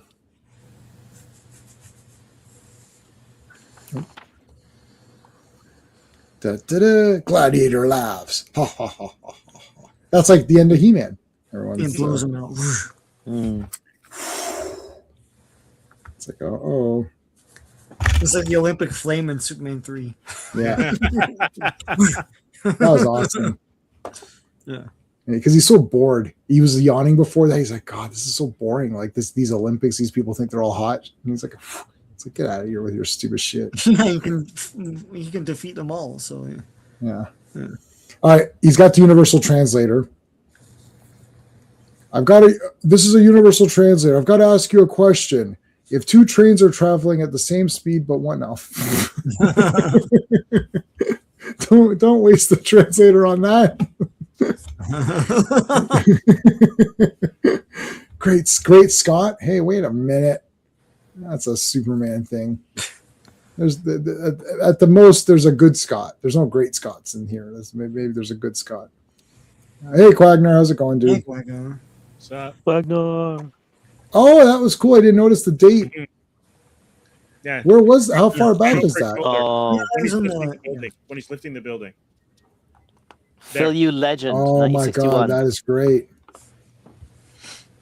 Hey, do you watch Carl? Because you said you absolute legend. That's what he always calls people. No, okay, it's a channel. Really? It's a YouTube channel. It's a very common expression down here. That's a common thing among the kids. And he is from there. Yeah. That makes sense. He says you absolute legends. That's what he calls what he calls the viewers. I never picked up. Nah, Yeah. and knowing's half the battle. Hey, stupid. All right, Universal Translator. We're the Fantastic Four. What's your name? My name is Gladiator Superman. And now I'm gonna throw the crap out of you and beat you up and stretch you into all this nonsense or whatever. He's all crazy. He's got Red Tornado's cape. Yeah. I just noticed that. color. Or you could say he's got Captain Marvel Jr.'s cape. Yeah. Whichever. I guess Captain Marvel Jr. is before Red Tornado. Yeah. There's an interesting part. So Franklin tries to do something here, and we talked about how this is great. Look at this. You know what? It is Superman. It's basically Superman, like beating the crap out of all these guys. The Fantastic Four, yeah. Yeah, and she puts him in a bubble, and it's like, what is this bubble? And then he just comes over and smashes her in the head. Oh. You hurt my mommy. Now I'm gonna hurt you. Listen, kid, get out of here. You just flicks him away. But not to spoil the sequel, which will be next week. But what's brilliant is that very quickly it's established that one for one, or even all four at once, in terms of physical power, they can't beat him. Yeah. Mm-hmm. So how they resolve a situation is great, and it makes complete sense. So now Franklin, they're building it up, saying, "Oh, Franklin's going to be able to do something, but he can't, right? Because of the last week's issues. He's all depowered." Yeah. Did they put like psionic blocks in Franklin? How was he depowered? He put it on himself. Okay. Himself, yeah. Yeah. Okay. I remember something like that around that time. Yeah. He himself like inhibited himself or whatever. Yeah. Allow myself to inhibit myself.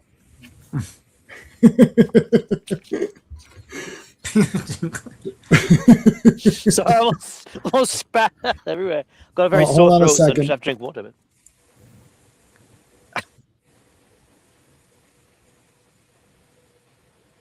Yeah, the next issue is pretty cool too.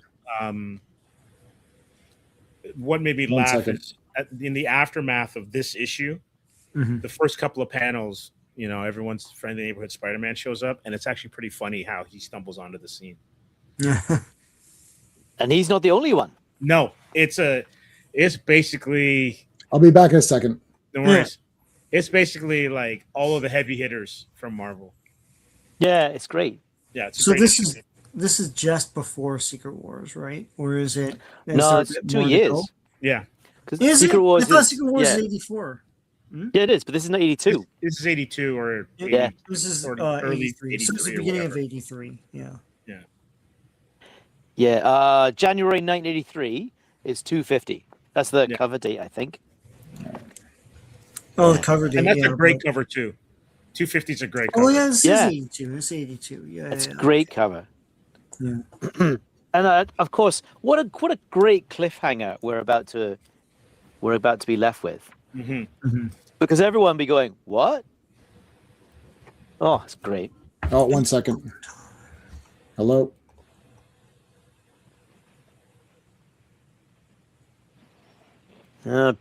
Ben gets very brave here, but The cool thing though about these, like basically all three of these issues, whether it's on the mental side with like Reed and trying to figure stuff out, or Doom and his problems in Latveria, or facing Gladiator, or the Nightmare, every character is stretched to their limit. It's not where anyone is kind of like holding stuff back. It's almost like these tests are showing you like why these are special individuals and can handle these situations, but you're not sure they're going to make it. You know they're kind of going to make it because obviously they're the stars of the book. But Gladiator is a problem, right? The Nightmare was a problem, and that's what made these books fun. Yeah. Yeah, well, there's a lot of stakes to these stories, which is refreshing to read these after reading my pile of modern comics. I know we always pile on those, but it's like, I don't know how you tell a story without conflict. I really don't. I really don't get it. Or like without there being something important that you connect to, like, oh my God, they have to do something about this. Yeah. Or there being a threat, and it's like, oh, how's the Fantastic Four how are they gonna defeat this guy? What the hell? You know. That's a good point, and I think that's why X-Men '97 works so well. Is because every issue, everything's ramped up to like 12. It's like past Spinal Tap. Yeah. All right. I was expecting a delivery, but I wasn't sure if it was going to be today. But like, it's like my buzzing machine thing, like my downstairs thing, buzzed me. The guy gave it like one ring. I looked at my phone. I was like, oh, I picked it up, swiped hello, hung up. It's like, is that the delivery attempt? No, there. Like, really? Yeah. Like, let it ring like 5-6 times. Give me a second to like, like pick up my phone. Like nobody can answer this quickly. And I picked it up on second ring. Anyways, it's clobbering time. Spear. He's freaking speared him through the building outside. Gore. Yeah. That Goldberg. Spear. And then bus or whatever. Like, oh my goodness. Yeah, this is Superman 2 vibes. Yeah. For sure. Yeah. Like, this is craziness. Like, what the heck's going on here? Help. Dun, dun, dun. It's the X-Men. The real ones. It's the arcade game ones. Yeah, I was gonna say that is the real X-Men. I was thinking that too. Yeah. It's the arcade X-Men. That's like the preferred X-Men or whatever. Yeah. I guess Gladiator would be thinking, Colossus, didn't it just kick your ass like last year? Yeah, let's go. Let's do it again. Didn't I beat you guys before? That's it. Spider-Man for no reason. Cap And is for no this the reason. first instance of the word X Factor showing up on a Marvel book? Yeah, I was like, X Factor. That's not X Factor. That's not the real X Factor. Huh. That's a good Simonson run, eh? I've got some of them. X Factor. So it'll be two. Okay, so next week we're doing 250 and 251, and I think there's like an annual or something. Yeah. Let me see. Is there anything else in there? Let me Is see. it the annual where they follow up on, that during X-Men 140 or 137, the Fate of the Phoenix, right? There's a Skrull warrior and a Kree warrior who are observing the battle between the Shi'ar Imperial Guard and the X-Men, and they start fighting because the Kree and the Skrull hate each other, right? They start fighting, and then they just leave that battle somewhere else, but they pick it up in this annual, I think. And the battle's been going on for months and months and months, and they've been hunting each other through the tunnels on the moon. And I think they disturb the city of Atalan, and it pisses off the Inhumans, and the Fantastic Four have to come and sort it out. I had that a long time ago. It was really good. Byrne does the cover, but he doesn't do the He doesn't. He might do some of the interior art, but not all of it. But it's a really good story. Yeah, it's 250, which is longer. And then there's a What If 36 and a Surface, which we're not going to read, but we'll scroll through. And then it's 251 next week. So let me get, we were on page 215. I just want to, leave this set up the way it was, and then we can take a look at the Superman stuff. Yeah, Classic has a great question. Oh, sorry. Let's see. Depends on the day. Depends on the day. Oh, hold on. So since Gladiator demolishes the FF, how would he go against Hulk or Thor? What does it imply about Superman? I don't know. That's interesting. Depends on the day when it comes to Gladiator. Yeah. Superman. It also really depends on the writing at the time. Yes. Because the Hulk, like during Byrne's run on the Hulk, Hulk fights in one issue. He fights Namor, Wonder Man, Iron Man, and Hercules at the same time. Although Doc Samson interferes, but then a few issues prior, Doc Samson knocks out the Hulk. When the Hulk's mentally distracted. I've still got my original there. It's real tattered, but that is those are epic issues. Oh God, yeah. I mean, all respect to Peter David, rest in peace. But Byrne's short little run on Hulk. Yeah, but I'm a big Byrne fan, so I mean, I'm very biased. Crap. The Superman one is not on here. Hold on a second. I don't have every Superman comic. I think how Hulk Gladiator would go is Hulk would eventually win because Gladiator would keep pounding on him, but Byrne establishes here that Gladiator's powers are psychic in nature, and they rely on a degree of confidence that he has to believe. And he'd be hit. He couldn't put Hulk down, and he would start to disbelieve, and then Hulk would drop him. Yeah, and then Hulk has that limitless anger, right? Yeah. But it'd be a hell of a fight. Oh yeah, it would destroy a whole city. Versus Thor, Gladiator doesn't have any particular vulnerability to magic, so that would be a really intense fight. I think, did Jane Foster Thor fight Gladiator? Because I'm sure in the I was reading Mighty Thor, and during Aaron's time, the Shi'ar gods get in a bit of a altercation, either with the Asgardian gods or something, but there's the Shi'ar gods, and Gladiator makes an appearance, and Gladiator's son makes an appearance as well. Yeah, it'd be really interesting too, because here's an interesting question. Maybe anyone on the panel can answer this. Would Gladiator's psionic powers negate Mjolnir and the enchantment? Well, Justice League in JLA. I mean, this is reasoning by analogy. So you have to. The closest analog to Gladiator is Superman, and Superman was able to stop Mjolnir with one hand. Yeah. So though Mjolnir is an enchanted hammer, he didn't have any particular vulnerability to it. It still, really messed him up when he got hit with it, but he could stop it. He was powerful enough to do that, and Count Nefaria was too. So I think could he lift it? Oh, maybe, because he's a warrior, and that's tricky. Because if he feels he can lift it, will his psionic powers beat the enchantment? Well, I don't know. That's tough. Well, Beta Ray Bill could lift it, right?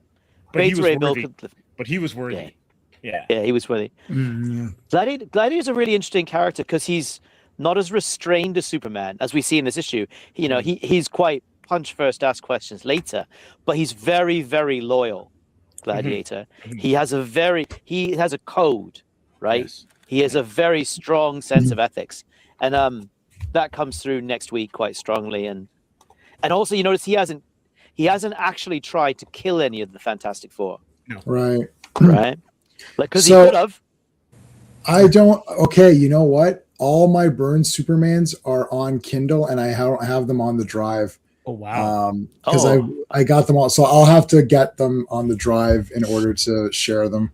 But okay, so we can't look at it, but we can look at it through the internet. I can hold this up. Yeah, that's it though. Yeah, that's beauty government. Yeah. I mean, I should have that. What number is it? 8? I probably have that. It is number 8. Oh, the genius of that cover is the characters.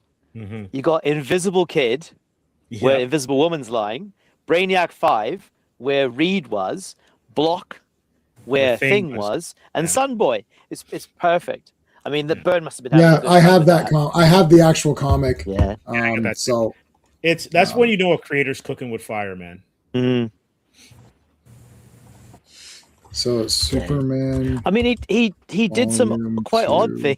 odd things with Superman. Like I know Clobby had mixed feelings about Burns' run, particularly the issue with Big Barda. That was Right. a very odd choice for Right. Superman, but There you go. There's that. There it is. Yeah. but I tell you, a really epic Burns Superman. It's in Action Comics 4 or something. Is when Superman goes to Apokolips, loses his memory, thinks he's the son of Darkseid, and Yeah. fights Orion. Wow, that Yeah. is Good That's stuff. Burns too, right? I have Yeah, that. yeah. I should That have is that. I should have those. such an epic issue. Oh, Good stuff. Yeah, Superman Volume 2, Dark Side. That's got to be one of the earlier ones. That might even be There was it it this? that's Yeah. the first part. Yeah. There's Yeah. one with it's got the two of them fighting, and Orion's blasting with his Astra Force. He shoots Yeah, in I've got the Superman's comics. chest. Yeah, Yeah. it's the I've follow got up the to shirt that of one. that too. You got the shirt of this too. Yes. Yeah. Yes. I do have the Triangle era Superman. Oh, the omnibuses now. yeah. At some There's point a- we there's- can do that. That's pretty Yeah, cool. there's a stuff. Facebook groups, Sean. I belong to a Superman the Triangle era Facebook page. Yeah. Wow. There's a lot of people love that era. Yeah, I've been getting the omnibuses. They're getting pricier and pricier, but yeah. They're pretty Yeah, cool. so Action Comics, I might have the Action Comics of that if it's what Action Comics number? When did John Byrne take over Action Comics? Let's see. What number? I mean, it's got to be like hundreds. Let me see.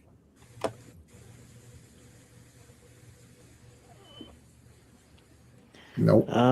The one I'm thinking of. Five. Okay, so wait, Oh. 586. Let's see. Yeah, 586. That's the one. That's the one. Oh, that's such. And it's Kirby Crackle too. Yeah, I've got it. I've got it on here. See, because Action Comics, when I grabbed Action Comics, I grabbed like all of Action Comics, which came with the John Byrne stuff. But when I was grabbing Superman, I always had to do it in volumes, right? Superman Volume 1, Volume 2, whatever. So all of the other ones, oops. Yeah. That one. Oh, look at that cover. Whoa. And this Yeah, there's art, Superman. Art is great too, man. Mm.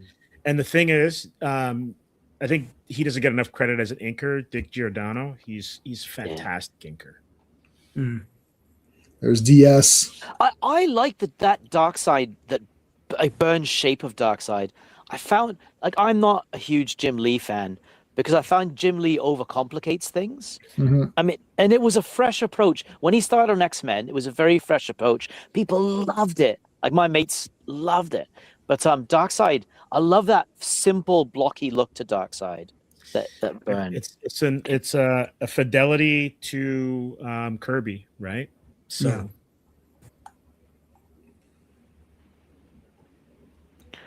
Has there ever been a toy of this version of Suits? No, I don't think I've seen this toy. Oh, I feel like what, they've done a, every other version. what a great fight, too.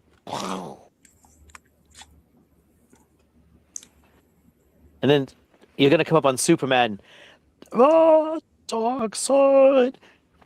And he turns his head like, Huh? What? Yeah. love it. I'm sure the animated series adapted a lot of elements from this. Yeah, I think they did. They made more of a rivalry with Darkseid, yeah. Yeah. But that episode you talked about, Sean, from Superman animated series, yeah, he puts his hands over Darkseid's eyes as he's firing the Omega effect, and it blows Yeah. up everything. And then there's like cracks in his head. And Yeah, stuff. and it changes the color of Superman's costume too. Right.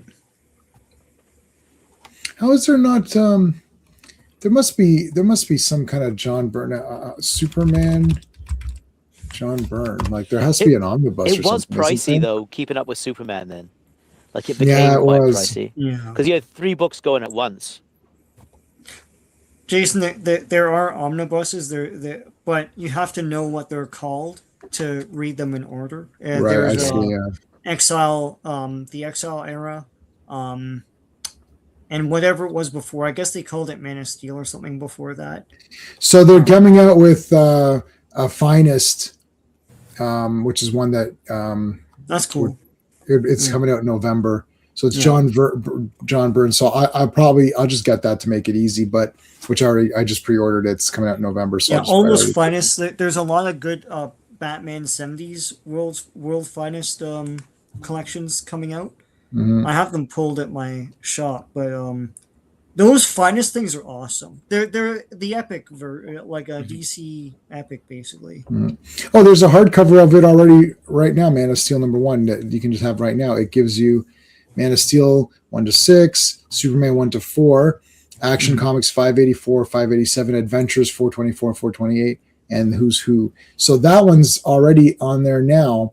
So what gives you more, or what gives you the same? It's like you gotta you have to search for these things and be like, okay, wait, what gives me the most things? Mm-hmm. So let me see. The Man of Steel one gives you. So it gives you the same thing. Oh no, it gives you Hawkman #10 collects 1-6. So Man of Steel 1-6, Superman 1-6, Adventure Superman 424, 429, Action 584 to 588. Oh, so that actually gives you more.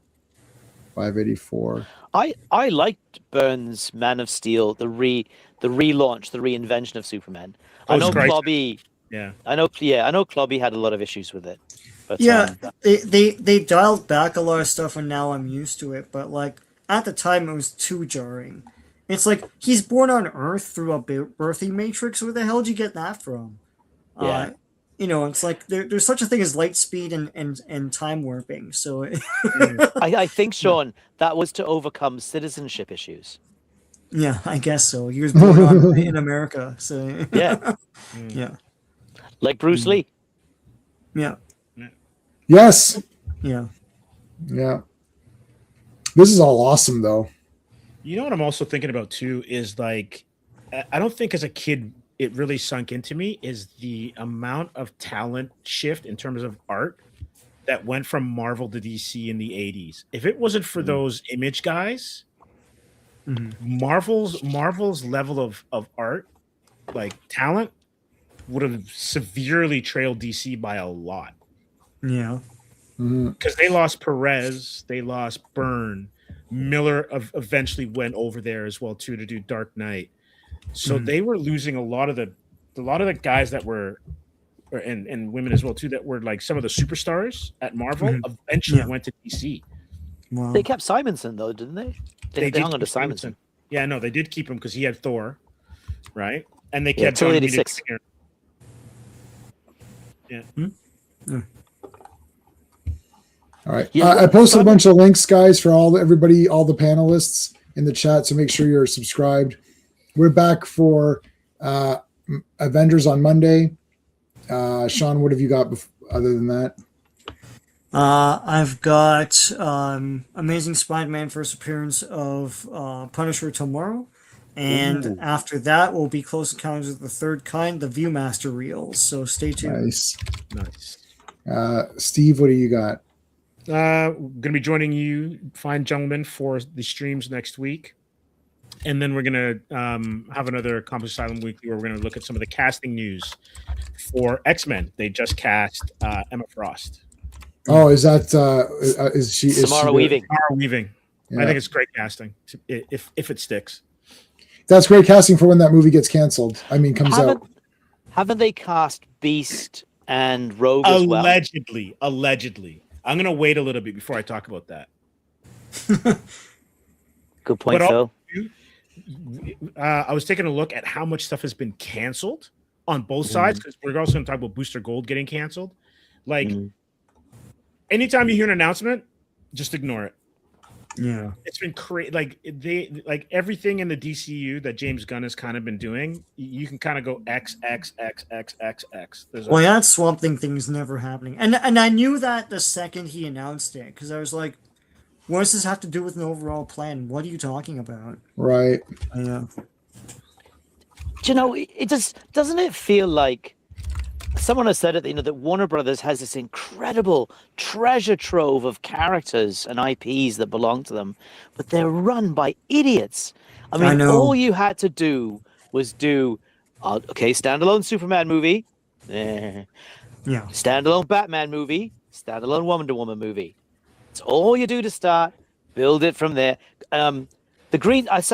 Who's seen the Lantern's most recent trailer? It looks a little bit better. It's a bit better. Ulrich Thompson's casting as Sinestro.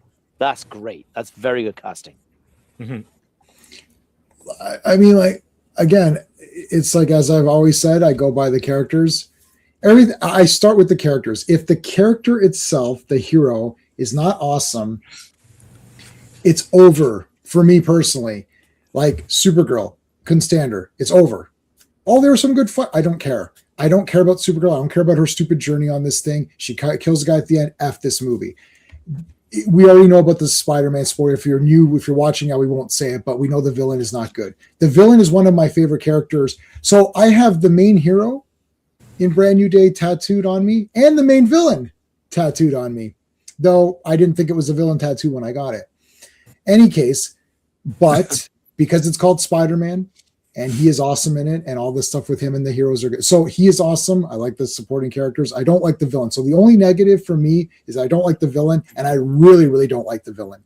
Now, if I didn't like the villain, let's say it was Captain America, the movie, and Red Skull, let's say I hated Red Skull in Captain America, I would have given that movie like a 9 out of 10 because I don't really care about Red Skull. So if I like him or not, to me, Captain America was so good. The problem is the choice of the villain in this movie is someone that I really, really like. And I feel that character is ruined. So I still give it an 8 out of 10 because I'm a little bit of a shill for Spider-Man swinging around and being cool. So Superman starts off, he's beaten up in a loser. I'm like, I don't like this character. Screw it. This movie sucks. Well, there's other good stuff and it's a DC. I know, but it's over. There was good stuff. Are you sure? Yeah. No. I'm saying what people say. No, I'm saying what people. I'm messing with you. Yeah, you're messing. I know. No. There isn't good stuff. If the main person isn't awesome immediately, it's over. Gal Gadot, Wonder Woman. I love the little kid Diana. She's like, I want to fight and learn how to fight and use a sword. And then she wants to help people. She goes in the front lines. I'm going to help people, and I want to go in and stop this war. We got to stop Ares. You like her immediately. So even if the rest of the movie's awesome, but even if the rest of the movie wasn't that great, I'd be like, well, you know what? Wonder Woman herself was pretty badass, so I like this movie. That's my problem. Right away, the foundation of the thing sucks. So we're watching Eternals. Everyone sucks. It's like, who am I supposed to be? Which Eternal is the guy that I'm supposed to be like, yeah, I really, everybody walks. 12 Angry Men, one of my favorite top 10 movies of all time. Juror 8, like Lee J. Cobb is 3, 8 is Henry Fonda. Worst case scenario, every character in that is a 10 out of 10. But you're like, I love Henry Fonda in this movie. He's badass. Lee J. Cobb was fantastic. This is a good movie. That's a character only movie, but it's a superhero thing. How can the main hero be unlikable? That's it. If the main hero is likable, we're good. So Lanterns, it starts off like it's 2 guys running around. Hal Jordan's being a dick, and I just don't care. Tell me the part where I'm supposed to be like, hell yeah. Army of Darkness, he jumps up, gets the chainsaw in the hand. We're like, yeah, that was awesome. It's like, yeah, I know he's killing that. It's like, that's pumped up. So somebody wants it to be, oh, you only like Army of Darkness because Bruce Campbell. And then I was like, yeah, but Bruce Campbell's in it. You only like Superman because Christopher Reeve is in it. So if I remove it, there's no movie though. Like Bruce Campbell is Army of Darkness. Like if you remove him, there's no movie. So you can't, if he's not in it. What do you mean if he's not in it? He is in it. He's the whole movie. Snake Plissken starts off. Snake Plissken is fucking awesome. I'm like, yeah, this is great. Now the rest of the movie is awesome too.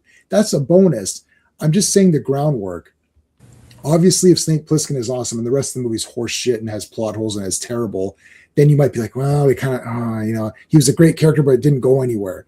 So, but the foundation is the main person. It's called, I don't know, pick another movie Black Panther. It's called Black Panther Wakanda Forever. Black Panther is not in it. How am I supposed to see? And then they ruined Namor. So what am I supposed to do? Well, Namor was ruined and he's the first Marvel character and Black Panther's not in the movie. I still thought it was pretty good though. Well, what did you think was good? Like what parts, like at what point in Black Panther 2 where you're like, hell yeah. Because even Black Panther 1, which I don't think is as good, still had some kind of things where like, yeah, that was cool. And Black Panther in Civil War is awesome. But go back to, like he's the best character in Civil War. But if you go back to all these other ones, every time Iron Man. If you don't like Iron Man in the goddamn Iron Man movie, what is there then? Yeah. J-Man, Yeah. like we spoke about yesterday, take Westerns. Yeah. Right? Westerns, sometimes not even, the guy's name's not even in the movie. Oh, I know. Right. And like the title. A lot of times you don't even know anything about this guy's backstory. It's what that character does in the film. Right. That you're watching. The villain or the force of nature, evil, whatever, and you get hyped for the stuff that they do to stop whatever's going on. And they're not doing that with a lot of these movies, right? They're I think in a way deconstructing the hero, which has been going on in comics forever. They're deconstructing them in the films as well too, but you don't have 12 issues. You don't have 12 months to deconstruct them, or 6 issues. You've got 90 minutes, now sometimes 2 hours plus. And you don't have enough time when you make it a Marvel team up or a World's Finest or Justice League movie. You can't do it. And like, right. So, okay. So in Westerns, you pick any one of them that are good. Clint Eastwood, he shows up, you're like, yeah, this is badass, right? Even like, and what RR is saying, do a Superman movie where he's strong and awesome. The deconstructing him and testing his values and all of that, that's the part 2 storyline. We've discussed that. Mm-hmm. That's Spider-Man 2, Captain America 2, Superman 2. That the part 2 that's the part 2. The first one, at the end of that movie, he needs to be fully established so you understand all his motivations. Sean says this all the time. Who is this character? What is he about? If the end of the movie, we understand all of that, then the next movie is like, okay, now the villain's going to test that and let's see what happens, right? That they do it in Iron Man 2, they do it in Captain America 2, they do it in Superman 2, they do it in Spider-Man 2. I don't know what are the other pumped up, well, not really Thor 2, I guess. They kind of did an X2. They kind of did an X-Men 2. Yeah. An X-Men 2, yeah, a little bit, yeah, okay. So, there you go. That's it. So Superman, we want to show that he can be beaten up, but why? Why is that an important information? Like the excuse of James Gunn's thing is like, well, they wanted to show that Superman wasn't immortal, but you could show that in the movie when he's fighting guys. Like, it doesn't need to start off with him being beaten up and then he needs help all the time. So at the end of the day, who are you going to call? It's like, I'll probably call Green Lantern because he did a lot. Maybe Mr. Terrific's available. To be honest with you, if I really want to get rid of crime, I'm calling Hawkgirl. She's just going to murder Hawkgirl everybody. and Jean Grey. I'm calling those 2. Yeah. So I just don't. Again, but it's not called Hawkgirl the movie, right? No, and that's the other thing. And even when the excuses are, well, yeah, Ghostbusters. Even when people say, it's like, but it was more of like a DC movie. I was like, but they didn't call it DC the movie. They called it Superman, and Superman sucks in his own movie. Well, there's some good parts. There's hope at the end. Stop saying there's hope. I don't understand what that means. What hope? The only hope I had was that my popcorn was going to be good and I could hold my piss till the end. It's like, that's the only hope there is in these movies. It's a very low bar. It's very low bar. Very low bar indeed. I had my breakfast this morning was a large popcorn that I had from yesterday's movie. I saved it because I got a refill and saved. Then I ate it for breakfast while I watched The Dentist having nice popcorn. This guy, it's all in your teeth, and he hates shit like that. It was great. Making Corbin Burnson mad. Yeah, he's great. Irony. Anyways, they didn't put American flags on Superman. Well, American flag. They didn't put American flags in the movie. Okay, I mean, he doesn't need to be pro anything. He needs to be a superhero that does stuff. I don't care if Superman is saving aliens, saving Americans, saving Croatians, saving Greeks, saving Africans, saving Japanese people. I don't care. He needs to be doing cool stuff. So you're sitting there saying, "Oh." Like in every one of the Godzilla, in every Godzilla movie, all of them, every one of them, even the cheesy ones, there's a part you're like, oh man, that was awesome, right? Like, yeah, whether he's a hero or a villain. If he's a villain, like in Shin Godzilla, when that thing opened another, you're like, oh, and he fucking torched. I was in the theater, I was like, holy shit. Like Godzilla, it was even more destructive than -1 in my opinion. That Shin Godzilla, when he blasted that purple, I was like, holy crap. Okay, where's that? Like, you're like, yeah, no, don't mess with Godzilla. F this. Like, this is not fun. Where is that? In every Rambo has it. Like every movie there's ever been in the RoboCop. Dead or Alive, you're coming with me. You're like, yeah, that's fucking cool, right? Yeah, shit, right? That was like, it's like even random characters like Dick, you're fired. It's like, yeah, I was like, yeah, you got him good on that one. You're like, oh shit, you got him, and then fucking RoboCop shoots him. It's like, where's the cool shit? Like, there's nothing happening. Even in Brand New Day, there was some cool stuff. Brand New Day did have some cool stuff. Right, I was like, oh, that was cool, right? It's like, oh, and then even when it's like, oh, let's go, and then it's like, that was all, like, there's like cool shit going on. I don't know, there's nothing cool going on in Supergirl, Eternals, Black Panther 2, all these ones that we always complain about. Where is that? Where's the part where I'm supposed to be like, this is awesome? Where you come out saying, oh man, because every movie that we see, like Sean and I have seen Sean and I went every Friday, like for years straight. There's one year where we saw more movies than there are Fridays in a year. And we're walking out, fuck yeah. Like, yeah, even on my own, I went to go see Oculus. I don't know, this came up in my mind, Oculus. And I walked out, I was like, man, that was fucking cool, man. Yeah, shit, that mirror, F that mirror. This is awesome. Where's that?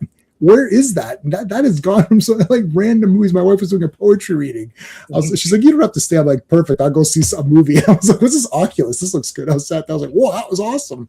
Where's that? It still happens, but no one watches the movies. I'm halfway through watching that Zazie Beetz one.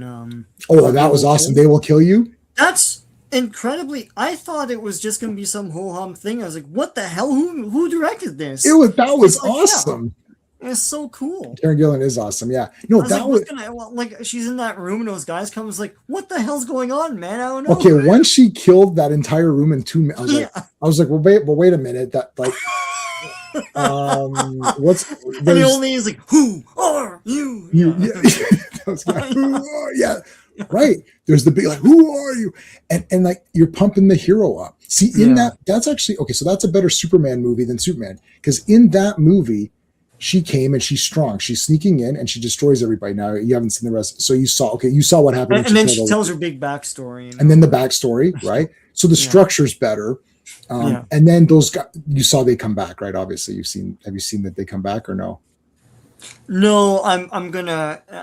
Okay. Oh shit! It's crazy. I turned it on because I was working, and I was like, oh shit! Now I have to watch the whole thing, but I have to go to bed and work in the morning. So. Okay, no, yeah, dude. Okay, so anyways, but you're like, you're gonna be like, oh, what is this? Yeah. You're like, shit, and then you're like, I mean, and then the rest, and then you're like, okay, now I get where this is going. Where is that in the but the superhero movies need to have that even more. Like to me, as I said, Ghostbusters was superheroes, Amigos were superheroes, like Snake Plissken, Mad Max, all those guys. Like, Max is like, I'll drive that tank. You're like, yeah, fuck, and he's gonna drive it. Now what are you gonna do? You fucking bastards! You try to come in here. It's like, now what's gonna happen? You're like, yeah, now what's gonna happen, right? Like, where is that? That? Tom Cruise does. Tom Cruise understands that because he takes all the stuff from the Roger Moore Bonds that we walk. It's basically James Bond, yeah. It's basically James Bond.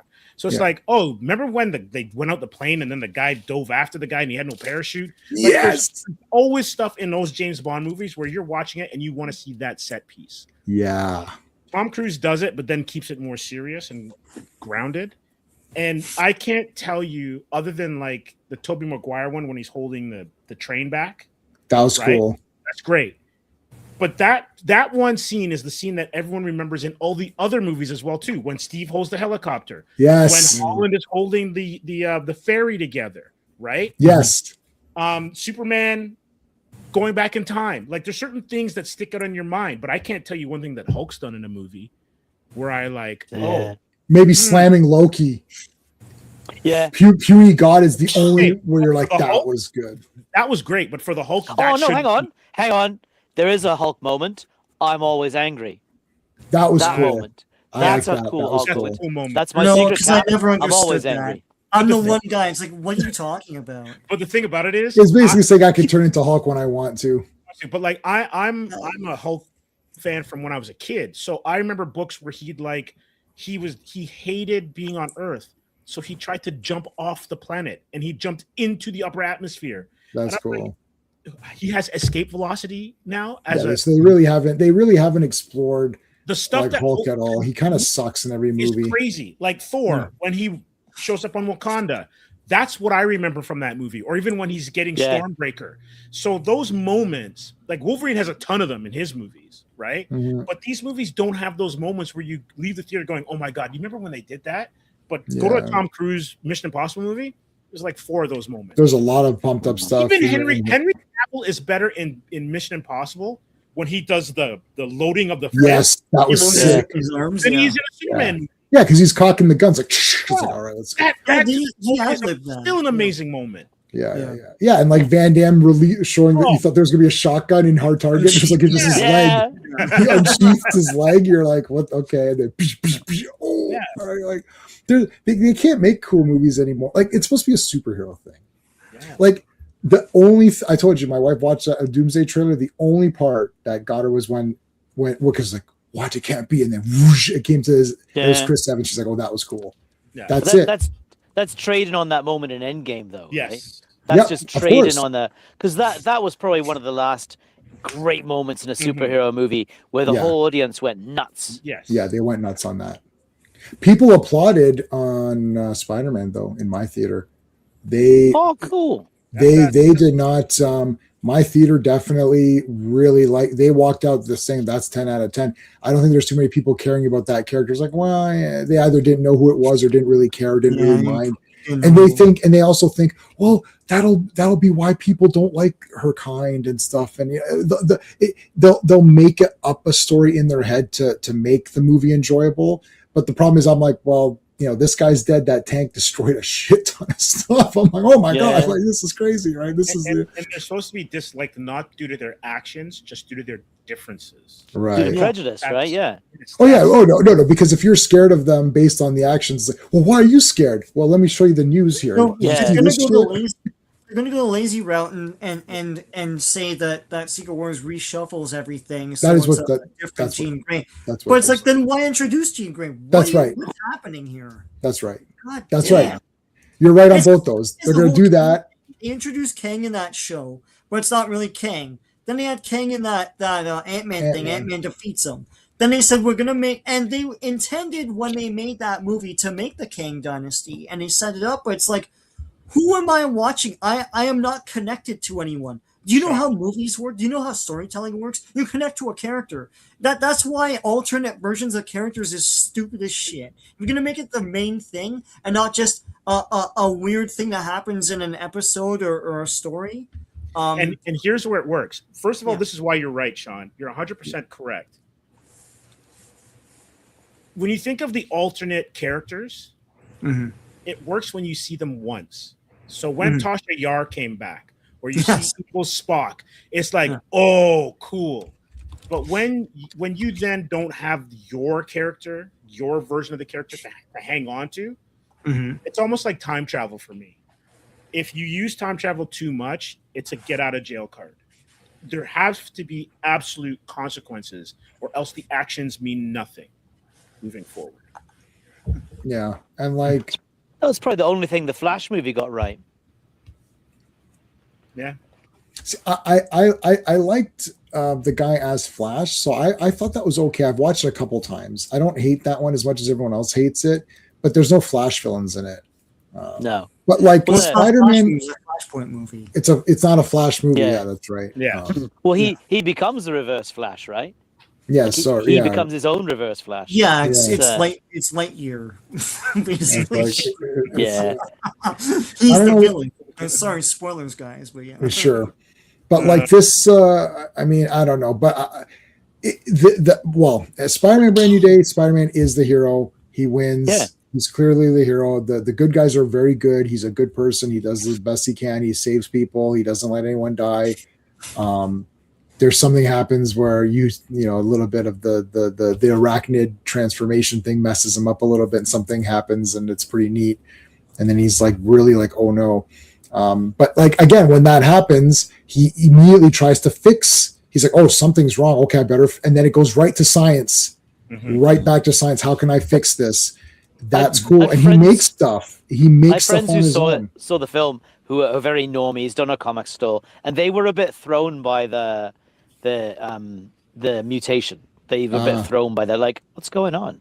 And like Isn't- that I don't know It what it comes- is, but isn't it the classic mutation from the 70s, the arms or whatever? No, no, Oh, no, There's it's no not. arms. He's just getting like super. I know he gets the organic. but it's Yeah. basically based off the Spider Totem stuff.